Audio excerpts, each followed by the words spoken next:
And we are live. Welcome to the NBA Deeper Dive. It is Wednesday, November 12th, and we got a whole lot of nonsense to break down over the next hour before we turn it over to Live Before Lock. I'm Josh Engleman, by the way. When I say we, I should probably introduce us first. Me, Josh Engleman, boom, right here, DK DFS. If you're looking for him on Twitter, that is at DK__. DFS. He and I are going to break this down right now. 9 games DraftKings. We'll give a quick peek to the 3 games on FanDuel if we have time, but we have a lot to talk about. So like, subscribe, notification bell, and get ready for playback.tv/Stokastic later tonight. Greg and I will be live at 7 to watch the games, talk about all the potential late swap news we have, and the bonus. We're going to hang out with Tony Reale for a little bit. You guys know him from Around the Horn, but he's going to pop onto the stream, 15, 20 minutes, hang out with us, talk basketball, talk bets, talk whatever comes up. Maybe we have some weird Around the Horn questions. Who knows? But we're going to have Tony Reale later tonight, so make sure you're tuning in. DK, what's up? Hey, man. Yeah, doing pretty good. This is setting up to be a pretty good slate, I think. We have still some injury news to go over, definitely some moving pieces, but shaping up to be a pretty good slate. I'll definitely try to tune in, watch you guys with Tony Reale. Again, back in the day, watched Around the Horn all the time. So, well, there are some games where you and I are going to spend a disproportionate amount of time trying to figure out what's going on here, and there are some games where we're going to be like, well, I guess this game happens today. We'll work our way through every single one of them. This first game, Milwaukee and Charlotte. Now, this would be a game that in the morning, I thought, all right, probably not going to have too much here unless Giannis gets ruled out. And then Giannis got ruled out. And that makes for a significantly different Milwaukee Bucks team. We'll get to Charlotte in a second. But right now, the 2 highest owned guys in this one, and for most of the slate, 55% owned Ryan Rollins and 55% owned Kyle Kuzma. Rollins at 6,100, Kuzma at 5,200. And just on the surface, like, I completely agree with it. They're both going to shoot. There's nobody else around to slow. Like, Giannis does everything. He's gone. They're out of bodies. They're already dinged up just in general. Matchup against Charlotte, which doesn't get much better. I don't know how you get away from these two guys. Yeah, I just think Milwaukee in general definitely stands out as one of the better teams to get to for sure. Like you said, Giannis, super high usage player. Take him off the court. You got a great matchup too. So I think the first guy that I would look to would be Kyle Kuzma. He's 5,200. His role has already kind of been increasing even when Giannis was healthy. The minutes were ticking up on him, like last 4 games, 27, 28, 30, and 32 minutes. In that game that Giannis missed on 10:30, Kuzma played 36 minutes. So he's really the guy that's getting the biggest minutes increase here. In that game, he had a nice ball handling role too, 8 potential assists, solid usage rate. So I like Kuzma a lot here. I know the ownership is there. You mentioned Ryan Rollins, right? He's going to have to do a lot more. I do find it interesting, though, the ownership gap on him versus Cole Anthony. Now, obviously, the role and the minutes are more secure for Ryan Rollins, but there's definitely a world where like Cole Anthony plays really well off the bench, and they kind of take it easy on the minutes for Ryan Rollins. You definitely could get some overlap as well. Looking at rates so far this year with Giannis off the court, you got Rollins about 25%, Cole Anthony about 24%. Relatively small sample size though, and then Kuzma down there at 22%. So kind of relatively balanced here. Portis and Turner around 21% each too.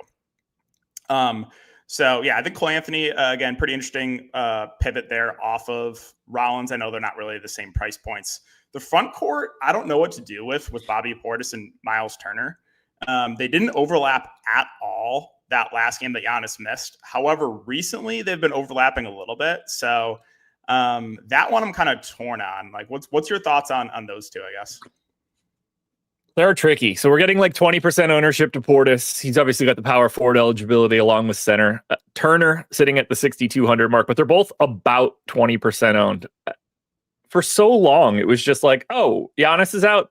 Let's just go ahead and jam the living shit out of Bobby Portis and call it a day. And so far, that hasn't been the case. I feel like they don't have a choice now. Like, they have to play alongside of each other. I don't even think it's like that bad of a fit. That's what's the crazy part. Like, Turner can stretch the floor and Bobby Portis is good on offense. Portis stinks on defense, but Turner is good on defense. Like, I think that's a great 4-5 combination. So I expect them to play alongside of each other. They don't have to. Like, they could really just think that Bobby Portis isn't that good, which is true. That would be a correct assessment here at this point in time in his career. He can't just be like this guy that smashes off the bench until he's 60 years old. Like, eventually it stops. I'm nervous about Portis because, to me, I just see this going one of two ways. I either have very little and he has 50, or I have a lot and he has 5.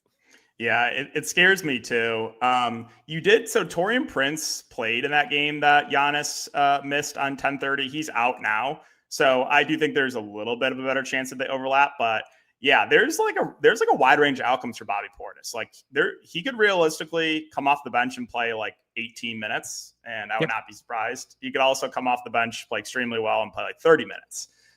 So he's a tough one because, yeah, he's a good point per minute. And if he's playing well, I think they'll extend him. So, yeah, I'm kind of torn on what I want to do right now with Portis specifically. If this were a more difficult matchup, I'd be more apprehensive about Bobby Portis. But like, whether he's out there against the starters or the bench for the Charlotte Hornets, he has to be thinking in his mind that he's going to nuke every single guy that guards him. Like, if not, like, Bobby Portis shouldn't even be in the league anymore because that's his MO. And that's appealing to me because if he's just getting like, fuck, who the hell is the backup 4 for Charlotte today? Liam McNeely is going to slow down Bobby Portis today? If he does, that's the end of Bobby Portis. But I find that dynamic between he and Turner very interesting, given the fact that they are owned essentially the same. Like, obviously that power forward eligibility is making it so they're owned the same. If Bobby Portis didn't have the power forward, Turner would be miles ahead of him. I like the Cole Anthony shout, by the way. I find, like, at 18% with Rollins at 56, there's very easy ways to see how that one works out. But yeah, just like for Portis, the way that I'm looking at him right now, I kind of just hope that when I run everything, I'm around the field and I just don't have to care. Like, I don't want him to be my decision point because he's so frustrating from a casual perspective that this is not a spot where I want to take a stand to be wrong. It'll annoy me too much. Yep. Yeah, I kind of agree with that take. Let's see. I don't even know. Did I get any of him on my dummy lineup crunch? Because I have my lineups in, and I don't remember looking to see what I have. So how much of Portis did I get? I got 18%. He's projected for 21.9. If I could lock that right now, I would. Are you like considering guys like Gary Trent or AJ Green? I am probably more interested in Gary Trent than most people will be. I feel like in these situations, it ends up looking like those days, like the memories of Gary Trent being active on offense. Like, I would never be surprised in these scenarios if he becomes a different person. 4,600, small forward eligibility, unowned. I like him at 5% more than I like anything relative to salary in this game. So I'm glad you brought him up because he was next on my list. Yeah, I think he's kind of sneaky here. It's a little bit tougher. I think we're going to have some Pistons value. We already have Bulls value. So it's not like he's going to stand out as an amazing play, but I think he will go overlooked. And he's definitely someone that does have a ceiling. We haven't really seen the big Gary Trent game in a while, but this is a guy that can definitely go for like 35 to 40 fantasy points if he's really making a shot. So at current ownership, I think he's a little bit interesting here. I agree. He'll be interesting. I think a little bit less so here, but more so in that comparison to some of these Cavs guys that we're going to get to in a bit. Yeah. We might end up with some real stupid Detroit Piston names, depending on how that one breaks too. And then at that point in time, the bloom will be off the rose for Gary Trent. He's just going to look like a lot of other dudes. But at this moment, before all hell breaks loose, there's something here. But we do have something else to talk about in this game. It's not just injuries on Milwaukee's side.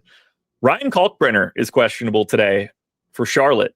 And Moussa Diabate is 4,500. That is an unowned right now. That's going to change if Kalkbrenner ends up out. Yes, that it's definitely going to go up. And I mean, so was it a personal reason? Is that why he got added? Kalkbrenner? Yeah. I have personal reasons listed here. Yes. And I didn't dig into like what those are, so I don't know what they are, but that's what the listed thing is on the injury report. Okay. So kind of lean that he's going to be out. But yeah, like Diabate could be a really interesting option here. Assume he would start. I think you would get Mason Plumlee backing him up, and honestly would be playable there at the min price. But yeah, 4.5K Diabate right now only projected for 4% ownership. If Kalkbrenner gets rolled out, that's going to go up by a decent amount. But there are a lot of really good center plays and high opportunity cost. But yeah, Diabate I think would be a really interesting option there if Kalkbrenner gets rolled out. DD Bede said he's having a child, newborn kid his wife gave birth to. Yeah, I mean, I figured it was his wife that did it, not him. It would have been some wild shit if he had been playing 8 months pregnant for the past 4 weeks. Hey, anybody can do anything nowadays, so who knows? Either way, Moussa Diabate is going to be a fantastic center option at 4,500 if Ryan Kalkbrenner ends up out. Here's the follow-up question to that one. I don't even want to say this out loud, but I have to. Do you have any interest? I can't do it. Do you have any interest in Mason Plumlee tonight? Yes. If Kalkbrenner gets rolled out, you have to at the min price. Because I think so too. Because like, how many more minutes is Diabate going to play? He's like on the season, usually around that 20-minute mark. So he's probably getting bumped up to like 25 to 30. And then you're getting Plumlee most likely getting the rest of those minutes. And Plumlee, while he's not a good real life player at this point of his career, he's still good as far as point per minute goes. So unfortunately, we're going to have interest in Plumlee at the flat min price if Kalkbrenner gets sold out. All right, I'm going to pull this up right now. Moussa Diabate, since the beginning of last season, anytime that he started. Let's see what this looks like. 8 starts,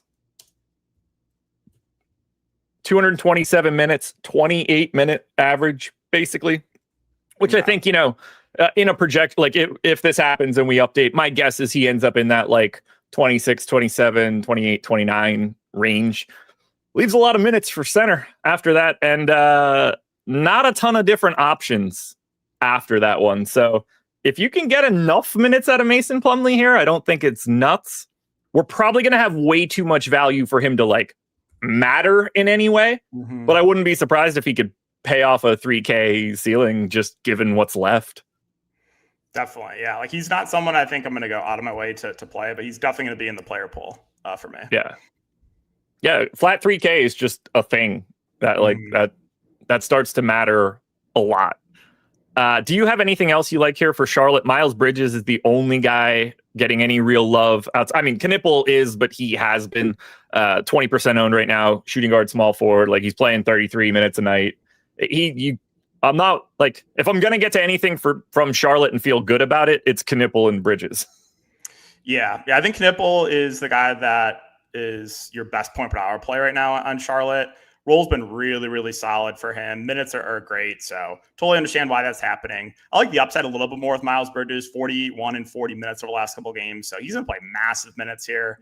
And a guy, obviously, more usage, more ball handling with LaMelo off the court. So yeah, the two wings I think are good options. No one else really getting any ownership, as you mentioned. I mean, the minutes on Sexton is really the issue, right? We know Sexton is a guy that does have a ceiling and is pretty good point per minute, but the minutes have really just not been amazing on him, like 26, 30, 29, 20 minutes over the last 4 games. So you're probably looking at a ceiling of around 30 minutes. At 6,500, like, yeah, it's okay, but I think it's tougher to prioritize him on this slate with some of the other values that we do have. So yeah, really outside of the two wings, and then keep an eye on the center position. There's not much else because a lot of these guys have been priced up already. All right. Everything we're about to talk about right now is probably going to change in the next hour and 45 minutes. This conversation is not going to be about the data that's on the screen, because unless all these guys end up in, this stuff right here is going to be truly meaningless information. There's no ownership projected to these guys right now. Chicago Bulls in Detroit. Cade questionable, Giddey questionable, Duren questionable. Cade and Duren were not seen at shoot around. I didn't see anything on Giddey. We know what the injury is here. He's just kind of like ready or he isn't.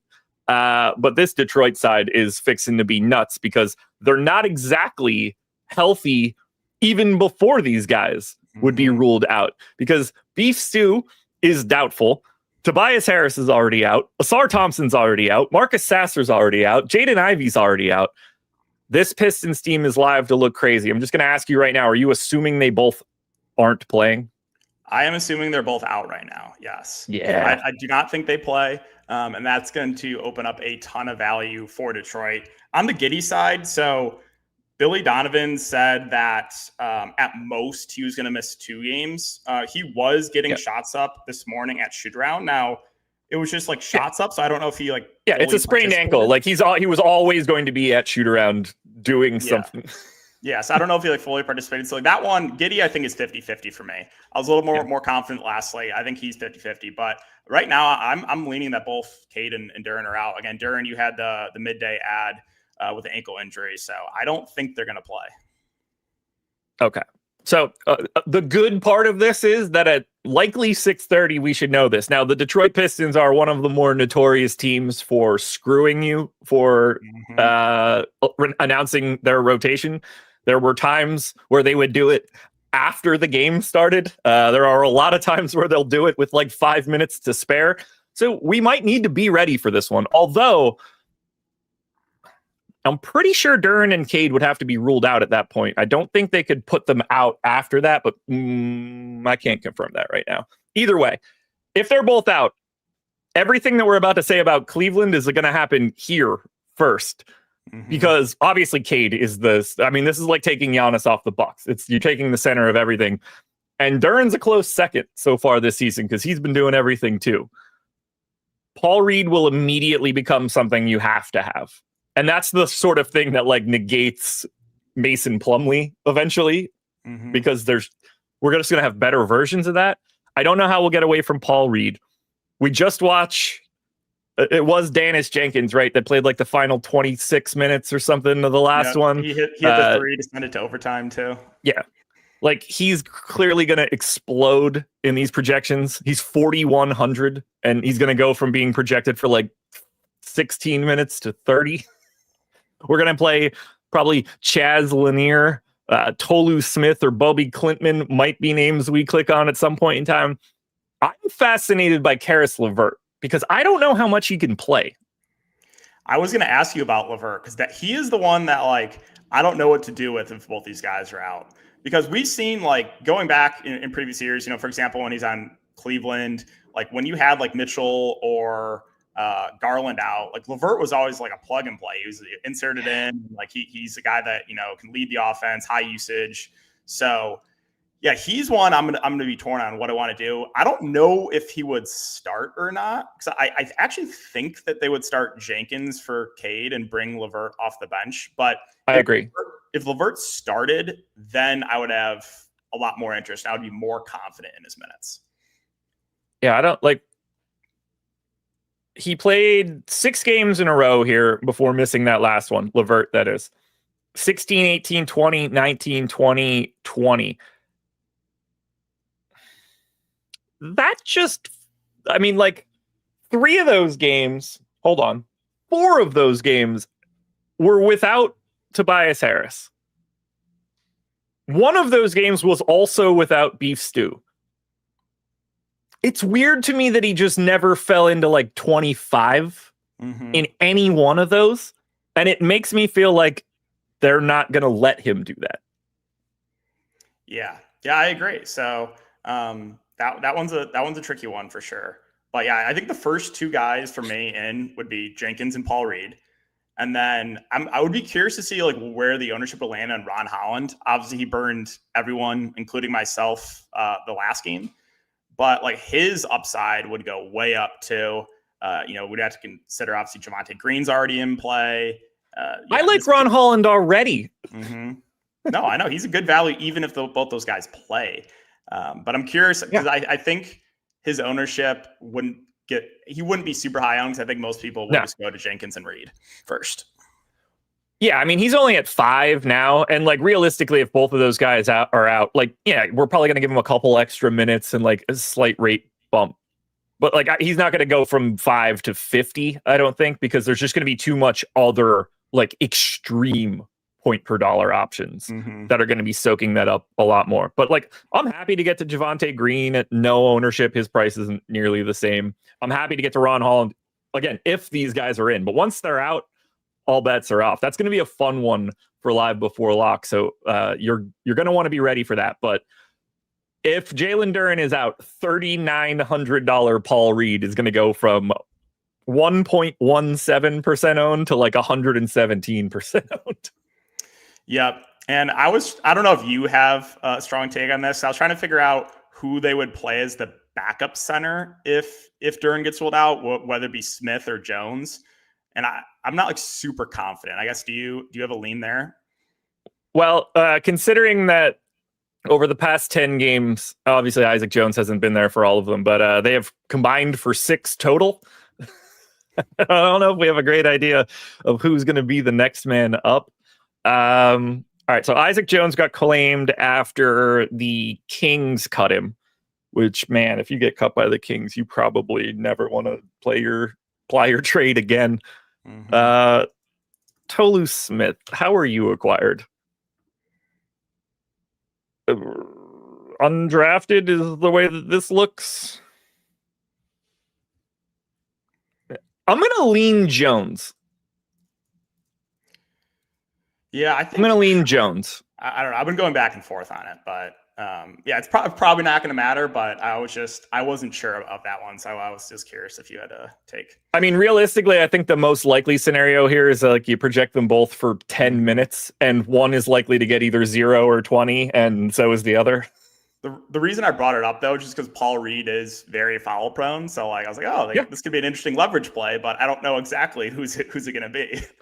Yeah, at the rate we're going now, we're going to have a lot of like leverage backup centers that are popping up for us right now. So that's all we've got for this one. You're going to need to see live before lock. We're going to need this news. If Cade and Jalen Duren are out, load up. But the next question then is, if Josh Giddey is in, do you want the Bulls because they're full stop unowned? Nope. Some of these guys are priced up from when Giddey missed last game. And yeah, so I would basically have no interest in. Well, I mean, I think you could play Giddey himself, but outside of that, I don't think I'd get to anyone in Chicago. I certainly wouldn't mind Vooch lineups if he's getting Paul Reed, Isaac Jones. I don't even remember if that's his real name, and Tolu Smith. When your backups are Smith and Jones, those are replacement names. There's no replacement Dennis Jenkins, but Smith and Jones can be anybody. Let's go to another game that we actually have information for. I think that would be helpful. Orlando and the Knicks is a game that plays today. And from a basketball perspective, I love it. From a DFS perspective, I have less vibes. Jalen Suggs is 18% owned. He's 4,700 point guard only. The next highest owned guy in the entire game is less than 5% for Desmond Bane. So let's start with Suggs. If Jalen Suggs is playing the same amount of minutes or anywhere near it that he played in his last game, he's wildly underpriced at 4,700. If somehow that minutes limit is back again, it's not a problem that you play Jalen Suggs, but it's a very different play.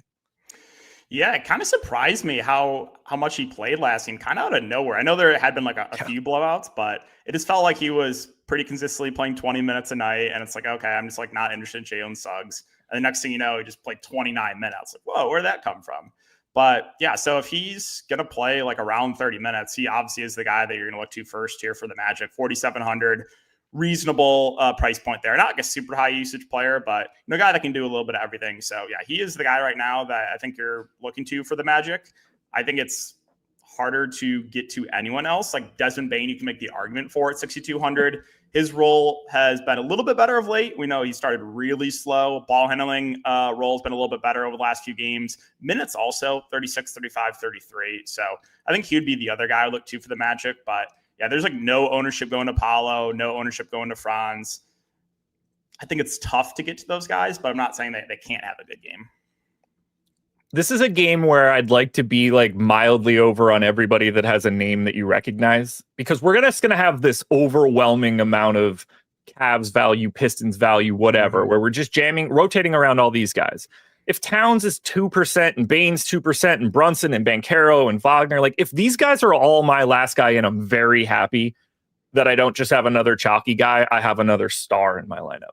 Now I can't pick one of these guys. They're all the same. I don't know who's going to show up for me, but this is a great spot to like have a different pay up and be a little bit more unique. Is it going to surprise anybody if Jalen Brunson has a huge game? No. Towns? No. Bane at 6,200? Really reasonable price tag.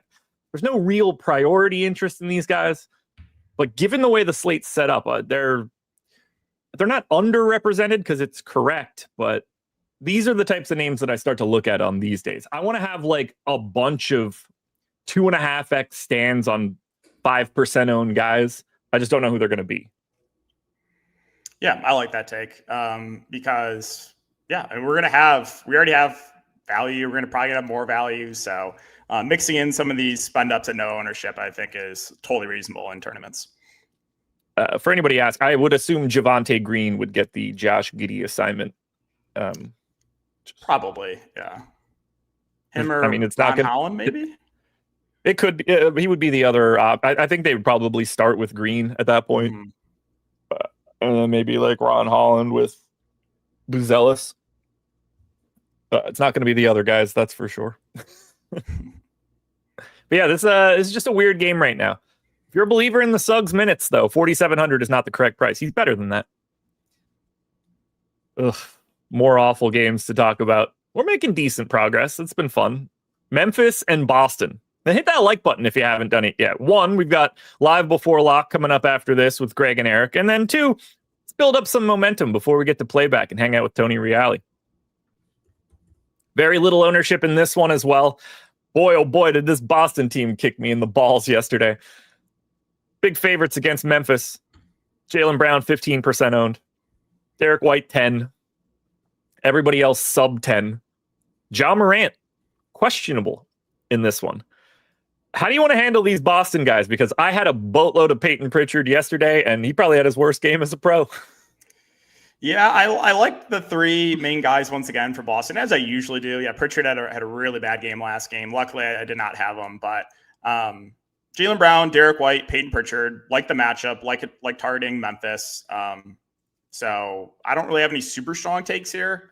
Derek White continues. He's kind of the lead ball handler.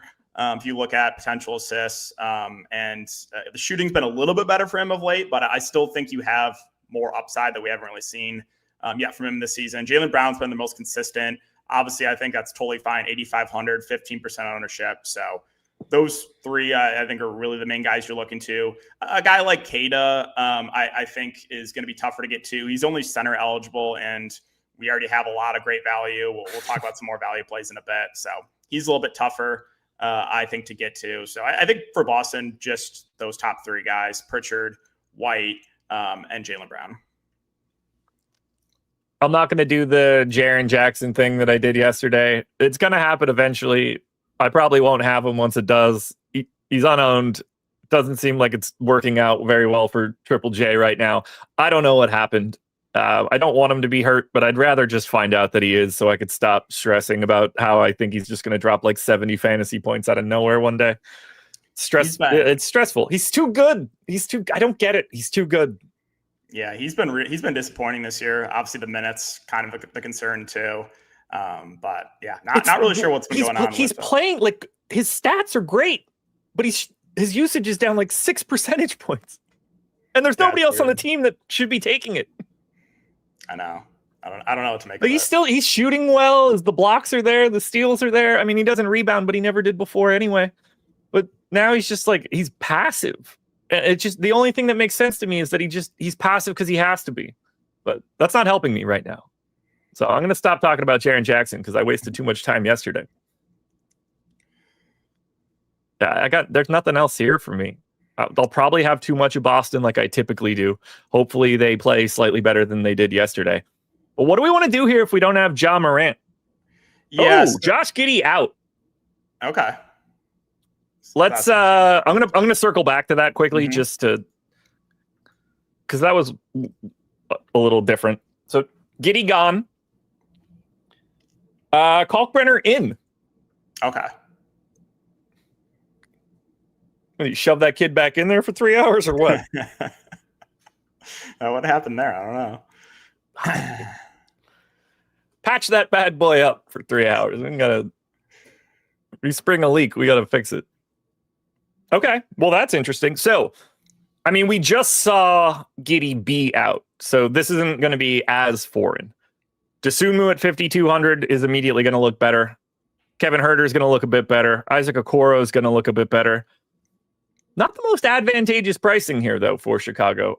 I'm not sure that this is going to explode, but clearly they look a lot better.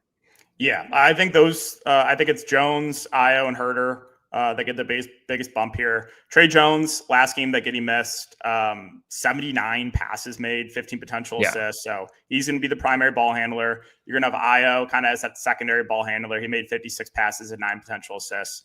And then Kevin Huerter, obviously more minutes too. So I think those three are the first guys you're looking to. I think Vooch looks a little bit better now and is definitely going to be playable.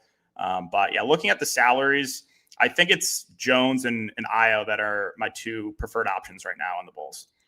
Yeah, the level at which the ball stays in Trey Jones's hand when Josh Giddey's not around is night and day. Like which is how it should be. Like if you're gonna play Josh Giddey, he needs to just have the ball all the time because if he doesn't, he's worthless. He's not a guy you want spotting up in the corner. He is not going to get guarded, no matter what anybody says about his 3-point percentage. Well, this is definitely going to change things up. Yeah, like so. How do you feel about like Dosunmu and Huerter here? They're just like guys. Yeah, no, I like Io. So we got news last game. He was not on a limit. He played 33 minutes off the bench. So like the minutes upside's there. So, yeah, I think Io and Trey Jones are the two guys I like the most. Huerter is reasonable. Again, he started. I expect him to start again here. 33 minutes last game. So yeah, I think Chicago is definitely a team we're going to have to consider now with Giddey getting rolled out. Yeah, I think we're on the same page there. Still trying to toss some minutes around here. I'm coming up a little bit shorter than I thought I would, but you did I see assume Trey Jones is about to be a problem. Yeah, you did see Jalen Smith play alongside Vooch a little bit last game, but that's because the matchup there against Wemby. So I don't think that's going to happen here. I know Jalen Smith had a good game last game, but I think he's just going to play the non-Vooch minutes.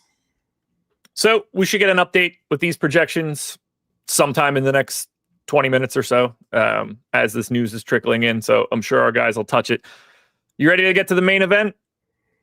At least, what was the main event? Who knows? There's going to be a couple main events, I think, tonight at this rate. Before we get to... Oh, go ahead. I was just going to say for Memphis, because I know we're talking about that, and then the Bulls came up. Shit. So if Ja gets ruled out, I think that they're going to start Camp Spencer. He started last game. And then I think he would have a bigger role for Coward off the bench. More usage for Jaren, probably not more minutes. So I think Spencer would definitely be in play. Coward, and then Jaren would look a little bit better too. Yeah, 4K point guard, shooting guard for Spencer should be solid there because he's just going to have to get a chunk of minutes that will make him more appealing. We'll be able to compare him to some of these other guards that are going to pull some interesting ownership. Unfortunately, I won't be getting to Jock Landale today like I did yesterday. It's a shame. Didn't he start really strong and then did nothing? Yeah, most of the stats that he had were in the first quarter while I watched it on playback, and then nothing happened after that, which was unfortunate. All right, before we get to Cleveland and Miami, which is going to be preposterous, I got to remind you guys, if you can help us out, this is probably the best way you could do it right now. It's downloading the Tails app. Link is in the description of this video. If you're looking for bets, if you're looking for pick'em slips, DFS talk, just sports in general, because that's what we're trying to build this out to be, you want to get the app. First and foremost, totally free. Not going to cost you a cent. You can follow the free picks feed totally. You don't got to spend a dime on Tails if you don't want to, but you can just get all of the information. All of the guys at Stokastic, DK on there if you want to subscribe to him as well. Download the app, hit us with a review. If it's 5 stars, that would be outstanding, but a review would be great. This helps us out a ton. We're trying to grow this platform, adding new features basically on a day-to-day basis. Our guys behind the scenes are working on this tirelessly. We want to make it better for you guys. So if you can, download the app, give us some follows, give us a review. Here we go. Cleveland and Miami. Probably should have just selected Cleveland at this point. Slightly different situations for both teams. So here's the deal for Cleveland today. Darius Garland out. Donovan Mitchell out. Evan Mobley out. Jalen Tyson out. Larry Nance questionable. Max Strus already out. So we're looking at a potential starting lineup of Lonzo Ball, Sam Merrill, DeAndre Hunter, Dean Wade, and Jared Allen. 40% ownership to Hunter, 40% ownership to Allen, 30 to Ball, 30 to Merrill, and then we start getting some scattered ownership to Craig Porter Jr., Larry Nance, Dean Wade. Only Miami guy that's sneaking into anything right now is Andrew Wiggins. Where would you like to start? What do you like the most here for Cleveland? Yeah, so let's start with DeAndre Hunter. I think he's my preferred option right now. 6,500 is a reasonable price point. I expect him to lead this team in usage. His role's already, he's already had a solid role this year, even playing alongside, guys like Mitchell and Mobley. And obviously that's going to increase a ton here. Played 35 minutes last game too. So, I think you're probably expecting mid 30s minutes from him in a competitive game. So love the upside here on DeAndre Hunter. I think he's definitely my preferred option. From there, like Jared Allen at 40% feels a little bit high to me. And the reason I say that is I don't know how many minutes he can play. Like he's been basically capped at like 30 minutes. He hasn't played over 30 minutes once this year. So that's really the only concern. Obviously you're going to have a bigger role for Jared Allen with Evan Mobley off the court. But I think that's the one issue I have with Jared Allen is I just don't know how many minutes he can play. So like, what's your thoughts on his ownership? It feels a little high. Mm-hmm. I get it.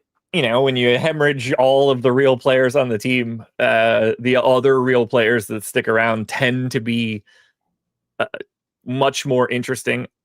I'm with you. I'm a little nervous about the minutes. Like on a value perspective, he's clearly great here because there's just too much to go around. I'm not so sure Jared Allen not having other good guys with him is a benefit for Jared Allen. Like I think the offense that gets created for him is now worse than it is if he's getting lobs thrown to him from Darius Garland and Donovan Mitchell. But at the same time, like there's just so many more touches to go around. I believe I had a ton when I ran it. Let me double check it. Oh, I had a crisp 69 in the dummy set that I have in there right now. That's more than I want for sure. And all of this will change because if this shakes up more and more and we get this Detroit value, then maybe I don't have nearly as much Jared Allen. Maybe I have Victor Wembanyama instead because I have infinite money to spend. So there is going to be a push-pull here. To me, he clearly looks great. I think Hunter is the easiest guy to get to just because of the position, the price, the role, the minutes. Like all of that looks great to me. Whatever I end up with for Jared Allen, I'm cool with because he has been playing really well, but he does make me the most nervous of any of these guys. I mean, I guess Sam Merrill kind of does just because of the way he plays, but he's also 4,500, so I don't care as much. Right. Yeah. So I think we're kind of on the same page there for Jared Allen. As far as the rest of the team goes, Lonzo Ball getting around 30% ownership does scare me a little bit too, just because I don't see the minute ceiling here. I think you're probably seeing like 25, 26 minutes, but obviously he's going to have a much bigger role here with Garland and Mitchell off the court. So like, I understand why it's happening. The difference though in ownership with him and Craig Porter Jr., I think is a bit interesting. Right now, CPJ about a third of the ownership of Lonzo Ball. In the game that Donovan Mitchell missed, Lonzo started, played 25 minutes. Craig Porter Jr. came off the bench, played 21. So, CPJ, not an awful point per minute player. So I think he is interesting leverage there off of Lonzo. And then, Sam Merrill, 4,500 is fine to me. He's going to have a lot more shots now with all these guys out. And probably maybe a little bit of interest in Dean Wade, but we know Dean Wade's never really a guy that they're going to run a ton of offense through. No, not so much. What do you want to do with Larry Nance here, and how does that affect the rest of this? If he's in, power forward, center eligible, 3,900. Obviously, no Evan Mobley for this one. If he's out, does that do anything for you? Do we just add Thomas Bryant to the list of Mason Plumlees? Oh, I guess the Mason Plumlee list is now dead. I'm guessing it really doesn't create anything else if we lose Larry Nance. Does it make you like Jared Allen more? Yeah, maybe I'd be a little more confident in the minutes for Allen. I think you would see Thomas Bryant in the rotation. So, Nance, I don't know if him being out would really change a ton for me. Yeah, I think we're on the same page there. Do you like him if he's in? I think right now he's a viable value, 3,900 power forward center eligible, but I think that's probably going to go away if we get those two Pistons guys out. Do you have any interest in Miami? I'll start you here. Langston sent us a super chat. Last man in, Franz or Jaime Jaquez, small forward. I mean, technically, my answer is probably neither. I would try to find something else to do. I lean Franz because I just think he's significantly better at basketball, but opportunity might be a little bit higher for Jaquez. Ultimately, I'm just not all that fond of either one of them. Neither of them are owned or interesting. Yeah, if I had to answer, I would say Franz too, but kind of the same take. I'm not super interested in either of those guys. Wiggins, the only guy getting 10% ownership for Miami. No problem at all getting to a $6,800 power forward, Andrew Wiggins. But there's really not much else here. I mean, Norm Powell's already 7,200. Ware's at 6,500. These guys are all unowned. Not much else here for me standing out. That's for sure. I kind of like Khalil Ware in tournaments. Okay. He's at a similar price point to Jared Allen, and he's projected for 3%. Jared Allen's projected for 40% ownership. The role is not as secure for Khalil Ware, but against a bigger front court like Cleveland, I think there's a better chance that he closes the game. I was a little bit worried about his minutes a couple games ago against Portland, and he didn't close. They closed Jovic, but they played Cleveland a couple days ago, and Ware played 34 minutes. His rebounding numbers are insane with Bam off the court. So Ware does have a pretty high ceiling. And while it's not a guarantee that he's in the closing lineup, I think he's an interesting tournament play because if you do get like 30, 32 minutes of Khalil Ware at low ownership, I think the ceiling's pretty high. Anything else we want to touch on here? I don't think so for Miami. Yeah, I think that's it. Okay. To the 2,000 people that are in attendance here on YouTube, if you haven't done it yet, hit that thumbs up. No reason we can't get that number. If there's 2,000 of you here, we need 400 plus likes. So it's just a little button. Looks like a thumbs up. You click it once. Don't think about it after that.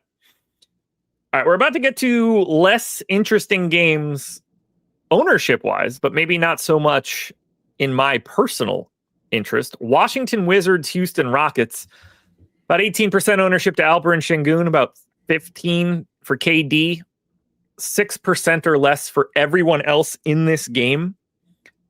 I think it's going to look even more interesting to me as the rest of this news starts to come in, but I love Alperen Şengün tonight. Yeah, I love the matchup for him. Again, he's playing like 35, 40 minutes a game in competitive games. So love the upside on Şengün. Just a matter of, can this Wizards team keep it competitive? And there's a good chance that they don't. But if they do, I think he has a massive ceiling here. And it's reasonable price. Like 9.3K is not a bad price point at all for Şengün. So, I think I like him a lot too. Yeah, Washington's the worst offensive rebounding team in the league. If Şengün grabs a couple of those, I think they're just automatic buckets for him once he does. Mm-hmm. He gets a couple of those, it's just like 4 boards, 8 points, and all of a sudden you're just like, oh my God, what just happened? I think he smashes these guys. I think he's just too big for him. KD totally fine too. A matchup against the Wiz. I don't know if he gets anything out of that, but no one's going to guard him. That's for sure. The question is, do you want anything else here? There was a time in my day where I thought Cam Whitmore would be like really interesting value. But today has changed quite a bit, and even if he is playing those minutes, I don't even know if he matters all that much. Do you like anything else in this game? Because the environment for Houston's amazing.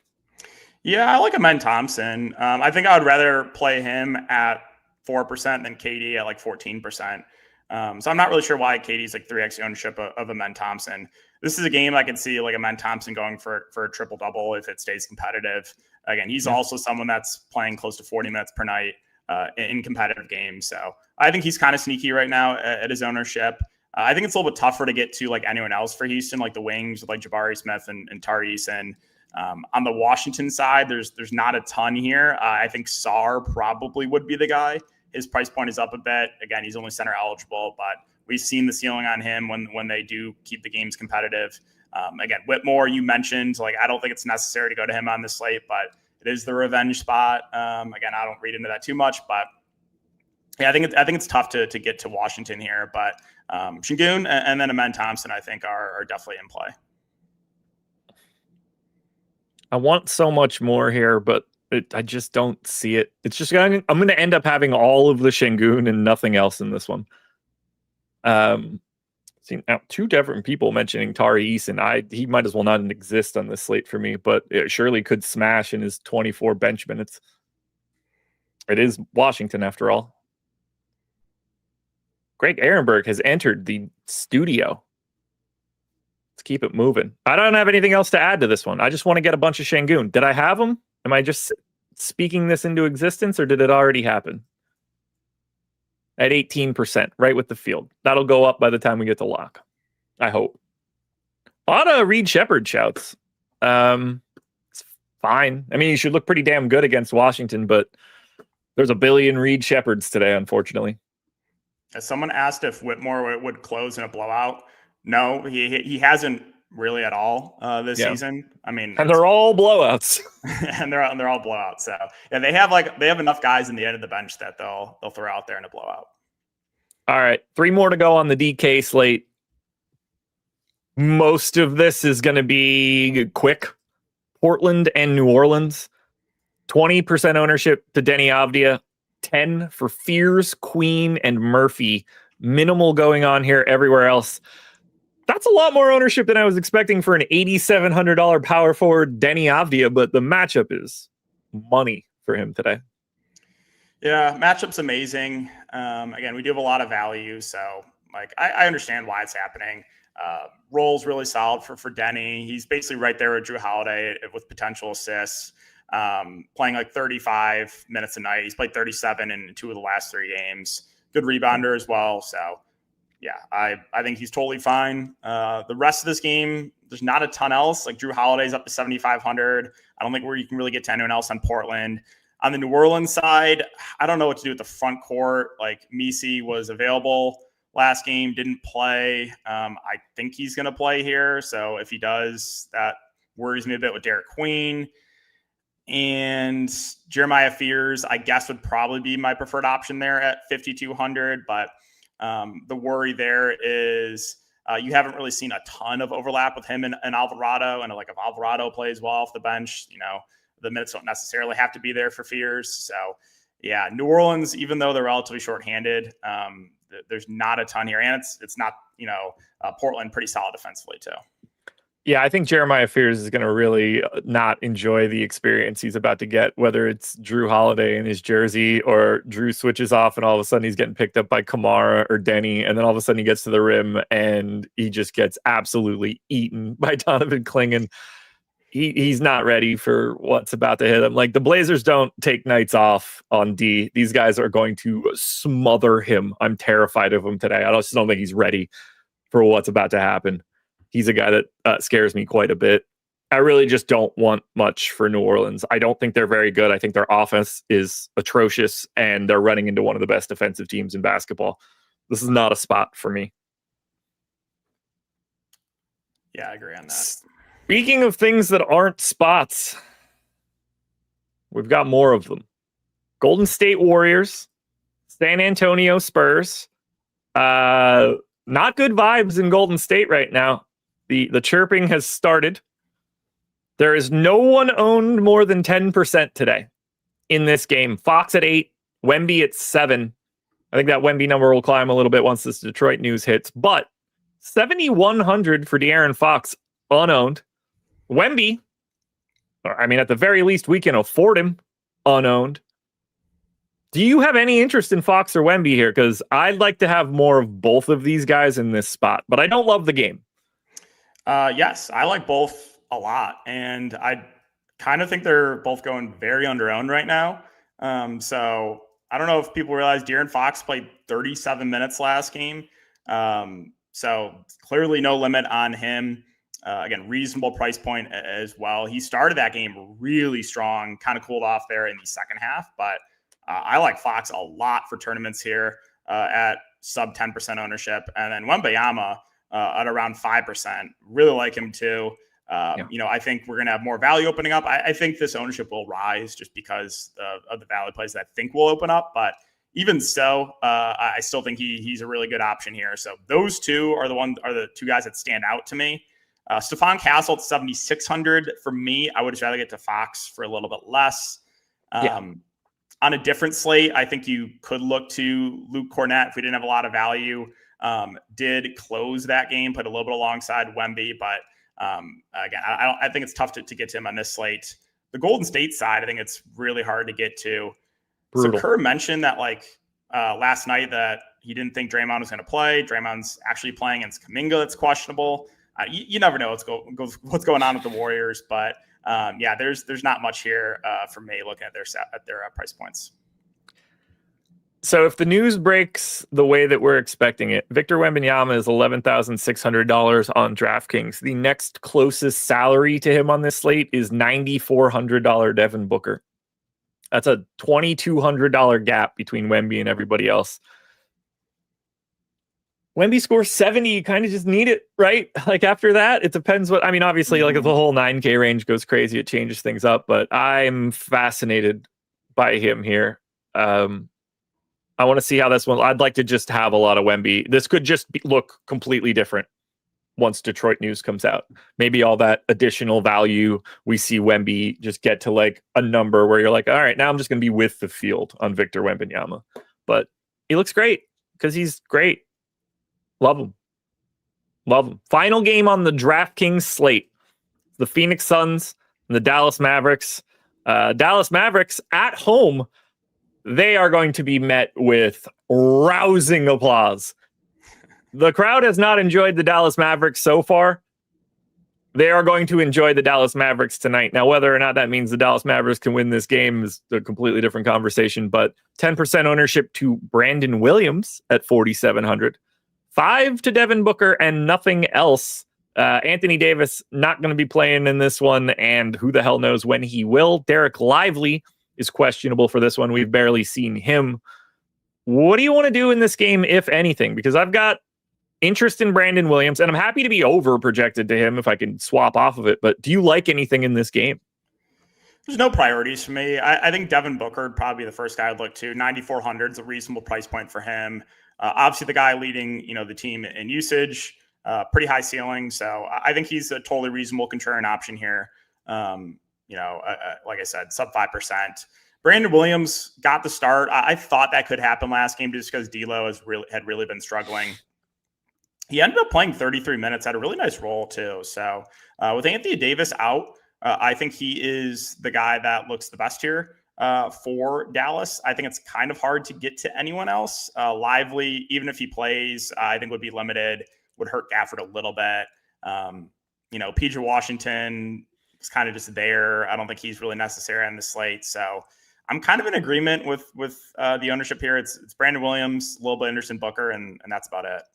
Yeah, I have nothing here other than Brandon Williams, which is a shame because this is the final game on the DraftKings slate. And when we get to 8:01 and I'm prepped for swaps, I don't think I'm going to have much of anything. And I don't think it's going to matter all that much.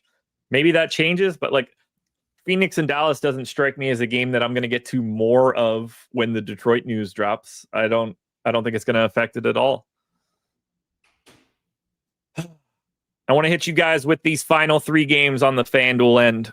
So we're going to pull up the Lakers, OKC, Atlanta, Sacramento, Denver, and the Clippers. Not a ton going on in these final games for the FanDuel slate. Massive slate. Harden's 20% owned. Westbrook's 20% owned. Collins is 20% owned. And then you got to see 10%ers. Jalen Johnson, DeRozan, Porzingis, Chris Dunn, SGA. Doma. So not a ton in these late games for the FanDuel side. Do any of those names stand out to you based on the news we've already gotten for some of these teams? Well, I like the Atlanta side. Tonight, like I love the matchup against the Kings. Looking at the salaries there, like no one's really like super priced up. So Jalen Johnson, I think, has a very high ceiling, reasonable ownership there. Porzingis, has played like around 30 minutes in competitive games. Dyson Daniels, I think, is fine too. So the Atlanta side, I think, is pretty interesting. And then, Westbrook without Zach LaVine, I think he starts 6,700 is a fair price point there. So I think he looks good. James Harden, the other guy to mention. So they've basically iced Bogdanovich. They've iced Chris Paul. If you look at their rotation, like he's really the only true ball handler. So I think he's just going to have to play like huge minutes every single night. So like Harden there. But it's probably it. Just looking at the names. You know your season's in the shitter when you got to sign Precious Achiuwa off the scrap heap to start for you. And that is your Sacramento Kings. But, fun stuff all around. I just heard the bloop bloop. It means Eric Lindquist is in the back waiting with Greg Ehrenberg. We got a couple minutes left. So I'm going to remind you guys of what's going on. First and foremost, I'm going to remind you to hit the like button if you haven't done it yet. What's the number up to? 2,200 people here. Keep hitting that thumbs up, folks. Live Before Lock coming up next. They're going to take you all the way till 7 o'clock. You'll have Greg and Eric. And then at 7, Greg and I are heading to playback.tv/Stokastic. We're going to watch the games the stream's going to be on for 3 hours with assorted hosts. Greg and I will be there for the first hour doing the same thing you guys are used to seeing. Talking bets, talking late swaps, watching the games. We are also going to be joined by former Around the Horn host Tony Reale. So if you want to tune in, watch Greg and I chop it up with Tony Reale for a bit in that first hour, come on and join us. It's going to be a fun one. Who knows what kind of crazy questions I'm going to ask Tony Reale when I have the opportunity to do so. You never know. You never know. I don't have any crazy questions. I can't imagine it was all that nuts. I like this slate a lot, but boy, oh boy, is that final winning lineup going to have some names in it that we don't like. Yeah, it's probably going to be a pretty high scoring night too, with all the value, I assume. So, okay. Ryan Rollins heavily owned, Kyle Kuzma heavily owned, Hunter Allen, and then let's just assume we're going to get some Detroit names up at this top if we lose those guys. Who is the most popular person today, or like that you're expecting to be popular once this news comes out, that you like the least? Ooh, that's a good question. Let's see. I think we're probably going to have the same answer.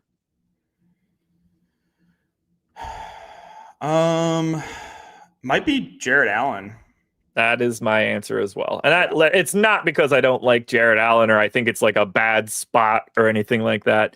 We just have a lot of options. And if I have less of him because I end up with like infinitely more Victor Wembanyama, I'm just not going to be brokenhearted about that. Same scenario for Alperen Şengün. Like if I'm just massively over on those two guys in lieu of having 40% of Jared Allen, I can handle that. That said, I'm thinking I'm just going to have 40% of Jared Allen either way. And that's where we're at. DK, tell the people where to find you. Yeah, you guys can find me over on Tails. So currently doing daily fantasy sports content as well as player props. So Sportsbook, pick'em stuff. All that good stuff. Find me over there. I do streams every day before lock for the DFS slates. So if you guys are interested, check me out. I will post free content there too, free bets. And you can follow me on Twitter too. It's DK__DFS. But yeah, thanks guys for watching. There it is, everybody. Deeper dive in the books. Live before lock. About to be written into the books. Greg Ehrenberg. Eric Lindquist. Come on in. The water's fine. Yo. What is happening, guys? And I cannot believe this didn't happen because I was positive it was going to. We did not get the Pistons news right before Eric and I came on screen, which is unprecedented for this day and age in NBA Live Before Lock. I thought for sure I was going to have some semblance of lineups built out. We were going to start the show, and I was going to get that notification from Underdog pop up like, Cade Cunningham has been ruled out 5 seconds before we started. So that hasn't happened yet. So we should be getting that news over the course of the show. And then some other stuff as well, like Jonathan Kuminga being questionable. Jaren Duren is questionable. So we have some pretty big news that could end up impacting the slate. So you guys want to stick around for the next hour. And then, of course, join Josh and I over on Playback afterwards. So Josh, DK, get the hell out of here. Get the hell out of here. It's our turn. You are setting yourself up for an awful final 5 minutes. Do not trust the Detroit Pistons. You wanted that news at 6? Get ready. You're going to get it at 6:56. Enjoy that. You know what? Later, boys. Love it. I wouldn't hate that. That would it. open up some massive edges. And right now, Eric and I will talk through how it is that we're going to be approaching the Detroit Pistons. You guys start edging. I'm going to get out of here. All right. Yeah. I tried to kick you out a minute ago. You just like Lee Trevino and Happy Gilmore. So right away, Eric, I do want to ask you, because this is coming, right up to the wire. Game starts in 59 minutes. Cade Cunningham's questionable. Jalen Duren's questionable. This game is going to be in the very first slot of the entire slate. We've got 3 games locking at 7 p.m. We've got Knicks Magic. We've got Pistons Bulls. That game also has a really high total with Cade and Duren both being questionable. And then we've also got Bucks Hornets, which is also really important because Giannis is out for today. Do you have a lean on what's going to happen with Cunningham and Duren tonight? Yeah, I definitely lean they're out. They didn't go through shoot around. It'd be weird to not lean that direction. They also played a bajillion minutes on a back-to-back. I think that's the other part that gives me even more confidence is they played a giga amount of minutes, and then it went to overtime against Washington. Cade Cunningham is a GOAT for that triple-double. I love him forever, but I definitely think that they're not playing. So the way I look at it, I would love for this news to drop at 3:56 my time, 6:56 your time, because I've already built it out where Paul Reed's in like everything. So that's the other part of this question that we are going to have to get to. I'm sorting right now by the Pistons on screen as if that's going to mean anything because, the ownership, the projections, all very subject to change depending on what happens here with Duren and Cade. Because at the moment, we've got Jalen Duren projected to be one of the most popular plays on the slate, pulling nearly 30% ownership. You've already kind of tipped your hand with Paul Reed here, but in the event that Duren and Cunningham are out, who are the primary plays from the Pistons, or is it just kind of everybody? It's kind of everybody. I would say it's probably going to be more interesting to having Lanier 3,800 if you got him into like the conversation, mainly because we already have incredible value everywhere on today's slate. So you really want to have like electric value, and like we've got Javonte Green 4,700, Ron Holland 4,800. Ron Holland, both of them would be in play for me, but like I don't think on this slate they're actual priorities, which is insane to say. Like they would be guys that I would get to quite a bit. I don't know if I'd jam them just because they have bodies. They have guys like, Clintman ended up playing quite a bit. They do have Wendell Moore, who showed up for like 2.2 seconds. He ended up like on the roster there, basically. So like guy that I'm familiar with from Minnesota and things of that nature. They have enough other guys that they can kind of rotate them around. But the main point is that like, even though they're very, very lacking on wings, we just have so many other spots that we can go on this slate. So like, yeah, they're going to look awesome. They'll be like 20-25% guys, but just relative to other pieces on this slate, Paul Reed is like the priority beyond priority. Great fantasy point per minute guy, sub 4K price tag. He checks every single box. And yeah, the only thing he doesn't check is that he's at center like everybody else that's good on this slate. But overall, he's like unavoidable if we get that news that Duren's out. One thing to add to the mix, too, because Arcathelza threw this in chat, Isaiah Stewart, while not officially ruled out, is listed as doubtful and not expected to play. So that's why he's not in our projections, not in the ownership. The current expectation is that Isaiah Stewart will not be playing today. So that's why he's somebody who is being slept on by the field, just not expected to play for today. Here's something that I find to be pretty interesting, Eric, is, and who knows until we get the ownership projections here. Well, I presume he's going to be quite popular in the event that Duren and Cunningham are out. Ronald Holland was uber chalk the other day, and he sucked, right? He was nearly 50% owned and gets into early foul trouble. doesn't play well even when he's on the court. Game goes to overtime against Cade the Wizards. shot the ball 40 million times. Like, and there were no shots available to anybody else. Like, but more importantly, he got into foul trouble. Like, he didn't even get the minutes. Correct. He wasn't even on the court. Yeah. And I think all of these things added together could push people away from Ron Holland, because people might even just look at him and be like, God, they didn't even play him the minutes. Now, for all I know, we're going to get the ownership updates if these guys are out 20 minutes from now and we find out that he's like 50% owned again, and then it doesn't matter. But I do wonder if people look at that last game and just say, hey, I'm not all that interested in Ronald Holland, which to me would be a mistake. I think that he is a top value play in the situation that Duren and Cunningham are out. Yeah, I had his 16.5 PRA that closed at 22 or 23.5, and he didn't come remotely close to cashing that ticket. So I definitely feel scorched from Ronald Holland as well. But yeah, he'll be a good play. Again, there are so many good plays on today's slate and more to come. Like if John Morant doesn't play, then we're really like not lacking on anything anywhere. But as it stands right now, like, he's somebody that I would expect to be in like 20-25% of lineups. I don't think I'd end up jamming him, but if this news comes out really, really late, it could end up being a spot you just take him and Javonte Green and say, how do you not play them 35, 36 minutes with the lack of wing options that they have there? You can slide each of them over. You probably just have most of the ball handling duty coming from from Jenkins, and then Karis LeVert, more than likely still off the bench no matter what. I got to think that they're still limiting his minutes. And so I don't want to go crazy with Karis LeVert on either site. On DK, he's 4,900. They've done us a little bit of a favor. On FanDuel, he's 4,300. It is really difficult figuring out what you want to do with Karis LeVert in the event that he doesn't start over on FanDuel, because my assumption is he'll still project out pretty well, but we have extra games on that slate. We have Sam Merrill at an identical tag. And Karis LeVert, shooting guard, small forward on FanDuel at 4,300 is probably the most annoying piece of that slate, personally. And then one other thing that we should hit on here as well, and then I'll start to look to see if we have any questions either in Discord or Super Chats. If you guys do have questions for us, just hit me up, whether it be in Discord or if you're just in the YouTube chat leaving a Super Chat. I'm always monitoring the Discord over the course of the show to see if we get any questions from Stokastic subs. And if you guys do want to become a Stokastic sub, number one, I don't know if you've taken notice of this, Eric. It seems to me that just about every single NBA DFS slate this year, you look at the top of the leaderboard and what do you see?